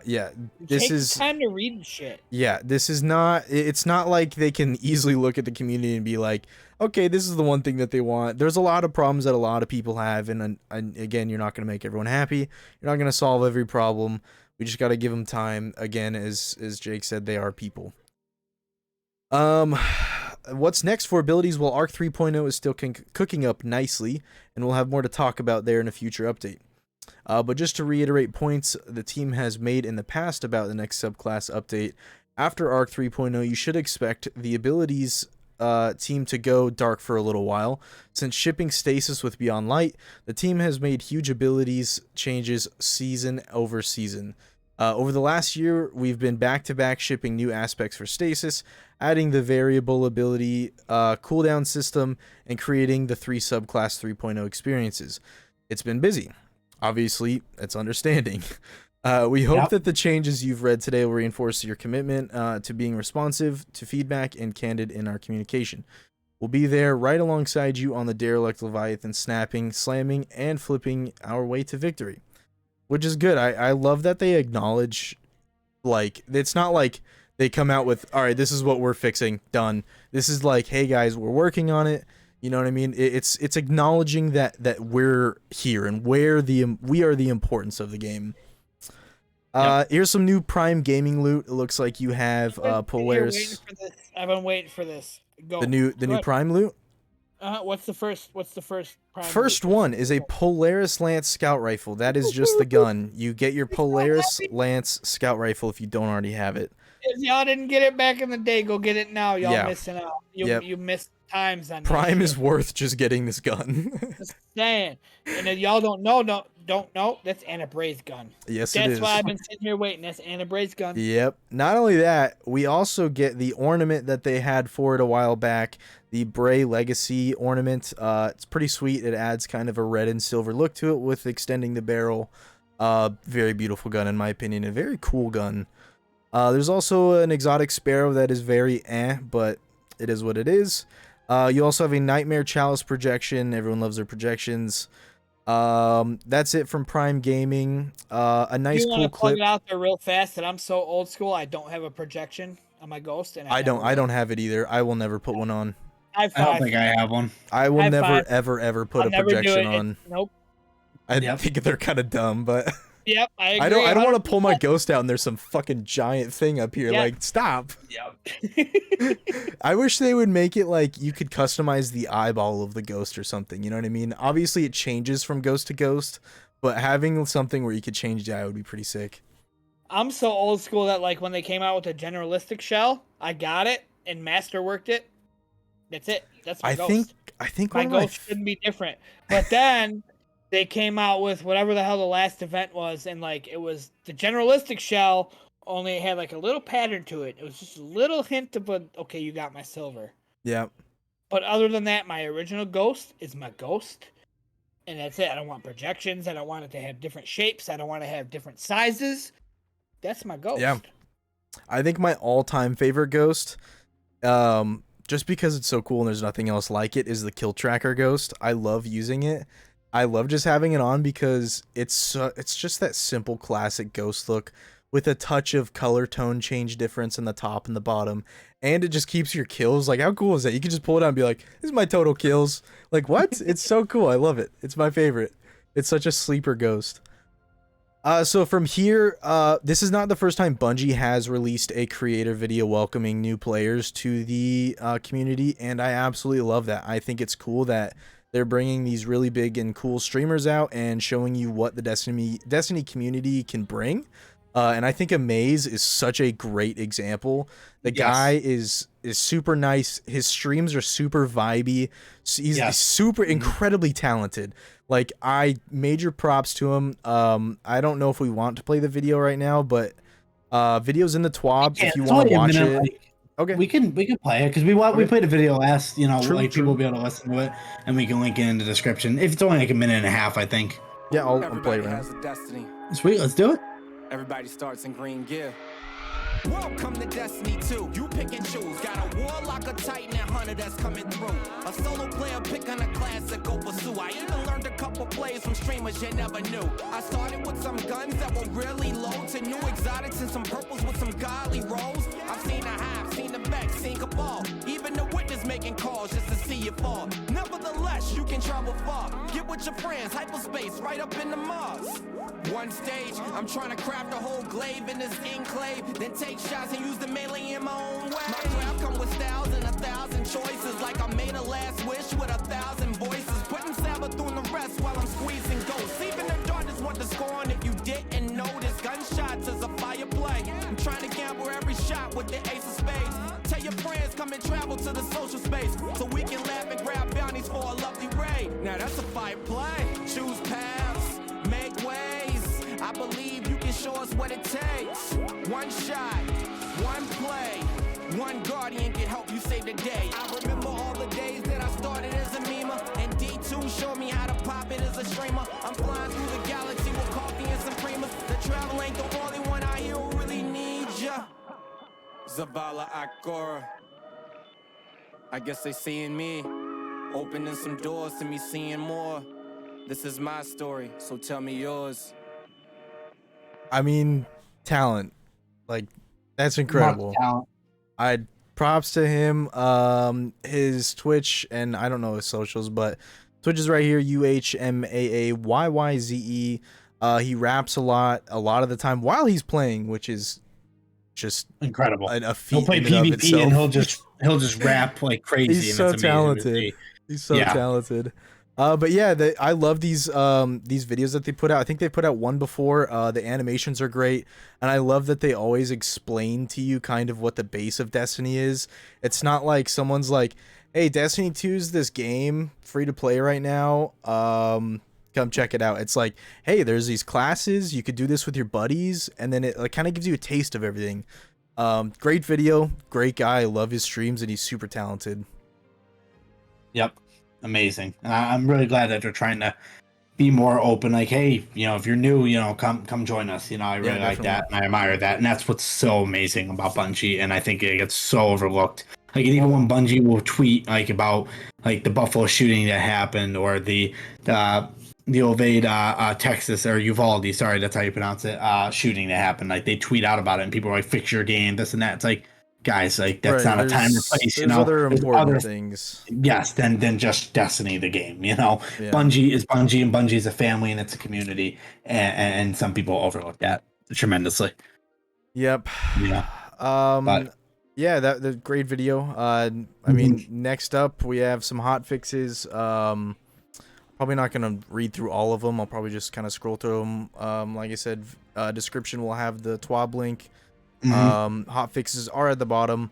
Let's see here. They basically are mentioning that the whole weekly and daily challenges for Iron Banner are confusing to people. Dungeon key ownership clarification, clearing up that if you don't have the season pass, you do have to buy access to the new dungeon with $20, I believe, worth of silver. Known issues, just some, like I said, I'm not going to read all of them. There's kind of a lot. And it's kind of, I don't think, too important. It's just their known issues that they're going to be working on. I mean, that's pretty much it. A little bit, movie of the week. Probably not going to play those either. If you, like I said, want to view them, link is in the description. I do like checking out the art, though. They do have some pretty sweet art. There's some art from Ruby. There's some pretty cool stuff out there. So I bet you, oh dude, those are cool. I like the little 3D printed figures. Those are pretty sweet. Or no, sculpted. That's even better. That's kind of nuts. But yeah, that's pretty much it for the TWAB. Nice. It's got a little bit of a juice to it. It's got some flavor. Hell yeah. It was very good. It really TWAB. I enjoy TWAB that gives us kind of little snippets of our important information that we seek. I agree. Yeah, that was worked out good. Damn, we've been live for 2.5 hours. Jesus, 2.5. We had just so much to talk about, and we had a very lovely guest on who's amazing. Yes. Like, the behind the scenes of the AnaBray account. It's like I saw someone on your. I saw someone on your Twitter was like, "You're a guy," and it's like, surprise. It was great. I saw that. Yeah. It's people to this day are like, "Oh my god, you're a guy." I'm like, just become a VTuber. Honestly, just have an AnaBray VTuber thing. Yep. Hey, that's kind of an idea, though, man. I bet you get a lot of views off of that. You probably would. I bet you, man. Especially if you kind of connect it with your Twitter and all your followers and everything. Wouldn't be the worst idea. No. Like I said earlier, we got a game. We got to do some dungeon runs and some raid runs. Definitely. like I said, you seem like a great dude. I'm glad you joined us, and I'm glad that I finally got to talk to you and kind of hang out with you and chat, and I'm excited for any future endeavors. I definitely try to be good because I totally understand the negativity of like people in a fire team. I truly do. Like I said the other day, I fell asleep before I tapped out on somebody. I fell asleep because like it wasn't gonna happen. Like I knew it wasn't gonna happen. Yeah, And there's that's not times. criticism Yeah. on anybody, but fuck. Let's try again. Let's Yeah, try definitely. again. And then I woke up to even Fulgoth called me because like they reached out to Fulgoth. They were like, "You have his number. Call him." And I woke up to a missed call. And, Hey, like, I went in the sometimes it group, is I'm what like, it I'm is. so fucking sorry I fell asleep. Like I don't ever schedule things past my bedtime. Right. But it was an unplanned, and I was like, I'm in. Let's go. And it just Yeah, the unplanned ones can be rough because half of you wants to run it and the other half's like, I don't know, man. I kind of like, I could use the sleep, but I could also use the loot. it also usually hanging out and getting the raid done. And Yeah. it's- No, we'll have to run sometime, or we'll have to, make an event happen or something. Right. As for the Sparrow Racing, I'll have to check out and see if my Xbox even works still. But I will. I'll let you know about that. I think that'll be fun though. It's good times. It truly is. Oh, I bet. Especially when you get in that team and you just start bullshitting. It's good Oh, yeah. times. Oh yeah. Yeah. Like I said, this will be the fifth tournament. So That's awesome. I'm That's glad that great. you told me about it. I absolutely love Sparrow Racing. So I'm glad that other people are still interested in it as well. it's good Awesome. times. Heck yeah. Well, that's it, honestly, from us on our end. You can go follow AnaBrayTech at Twitter. I believe it's just at AnaBrayTech, correct? ANA and then Bray Tech. That's how you spell Anna for that. Tower LFG, again, is an online community full of players that want to connect and do raids, dungeons, PvP, anything like that. You can go to them at discord.gg/Tower LFG and really go find a great community through them. But AnaBray, thank you so much for being on the show Yeah, with thank us. you. It was great. I enjoyed you know. myself. Thank you for Yes, all we the had a great- stories and everything. The stories were I had amazing. stories Yeah. for days. I would always have love, stories. love to have you on again. Yes, We'll seriously. definitely schedule it. Like I'll hang out again for sure. I enjoyed Perfect. it. Absolutely. Yeah. You'll definitely be getting another DM about Yeah, that. definitely. In the future, you'll be like, "Hey, we have some more stuff we would like to talk to you about, Yeah. and hear different stories. Let's do it, and we'll make a day for it." But thank Yeah. you again so much, and thank you to our viewers, audio viewers, listening. This should be uploaded again tomorrow. I am away, so I'm going to try my best here tonight to try to get it up and scheduled for tomorrow. Tech issues, to stay tuned to Twitter at TAGuardians. Hey, no Ethernet cord. Yeah. That too, yeah. It might be very slow since I don't have an Yeah, Ethernet the cord. upload speed will be overnight. Yep, honestly, for real. And then it'll crash in the middle of the night. Well, thank you so much, Guardians, for sticking around with us. We look forward to talking to you next week for episode 3 with a guest that have not been announced and will be announced by over the weekend, Yep. where our next guest is. So, See you next time. thank you very much. See ya. Oh wait, hold on. We're not done just yet. I gotta do one thing. Oh. I gotta do this. This is not on the and then I gotta do this. Okay, now we're done. See you later, Guardians. See you next time.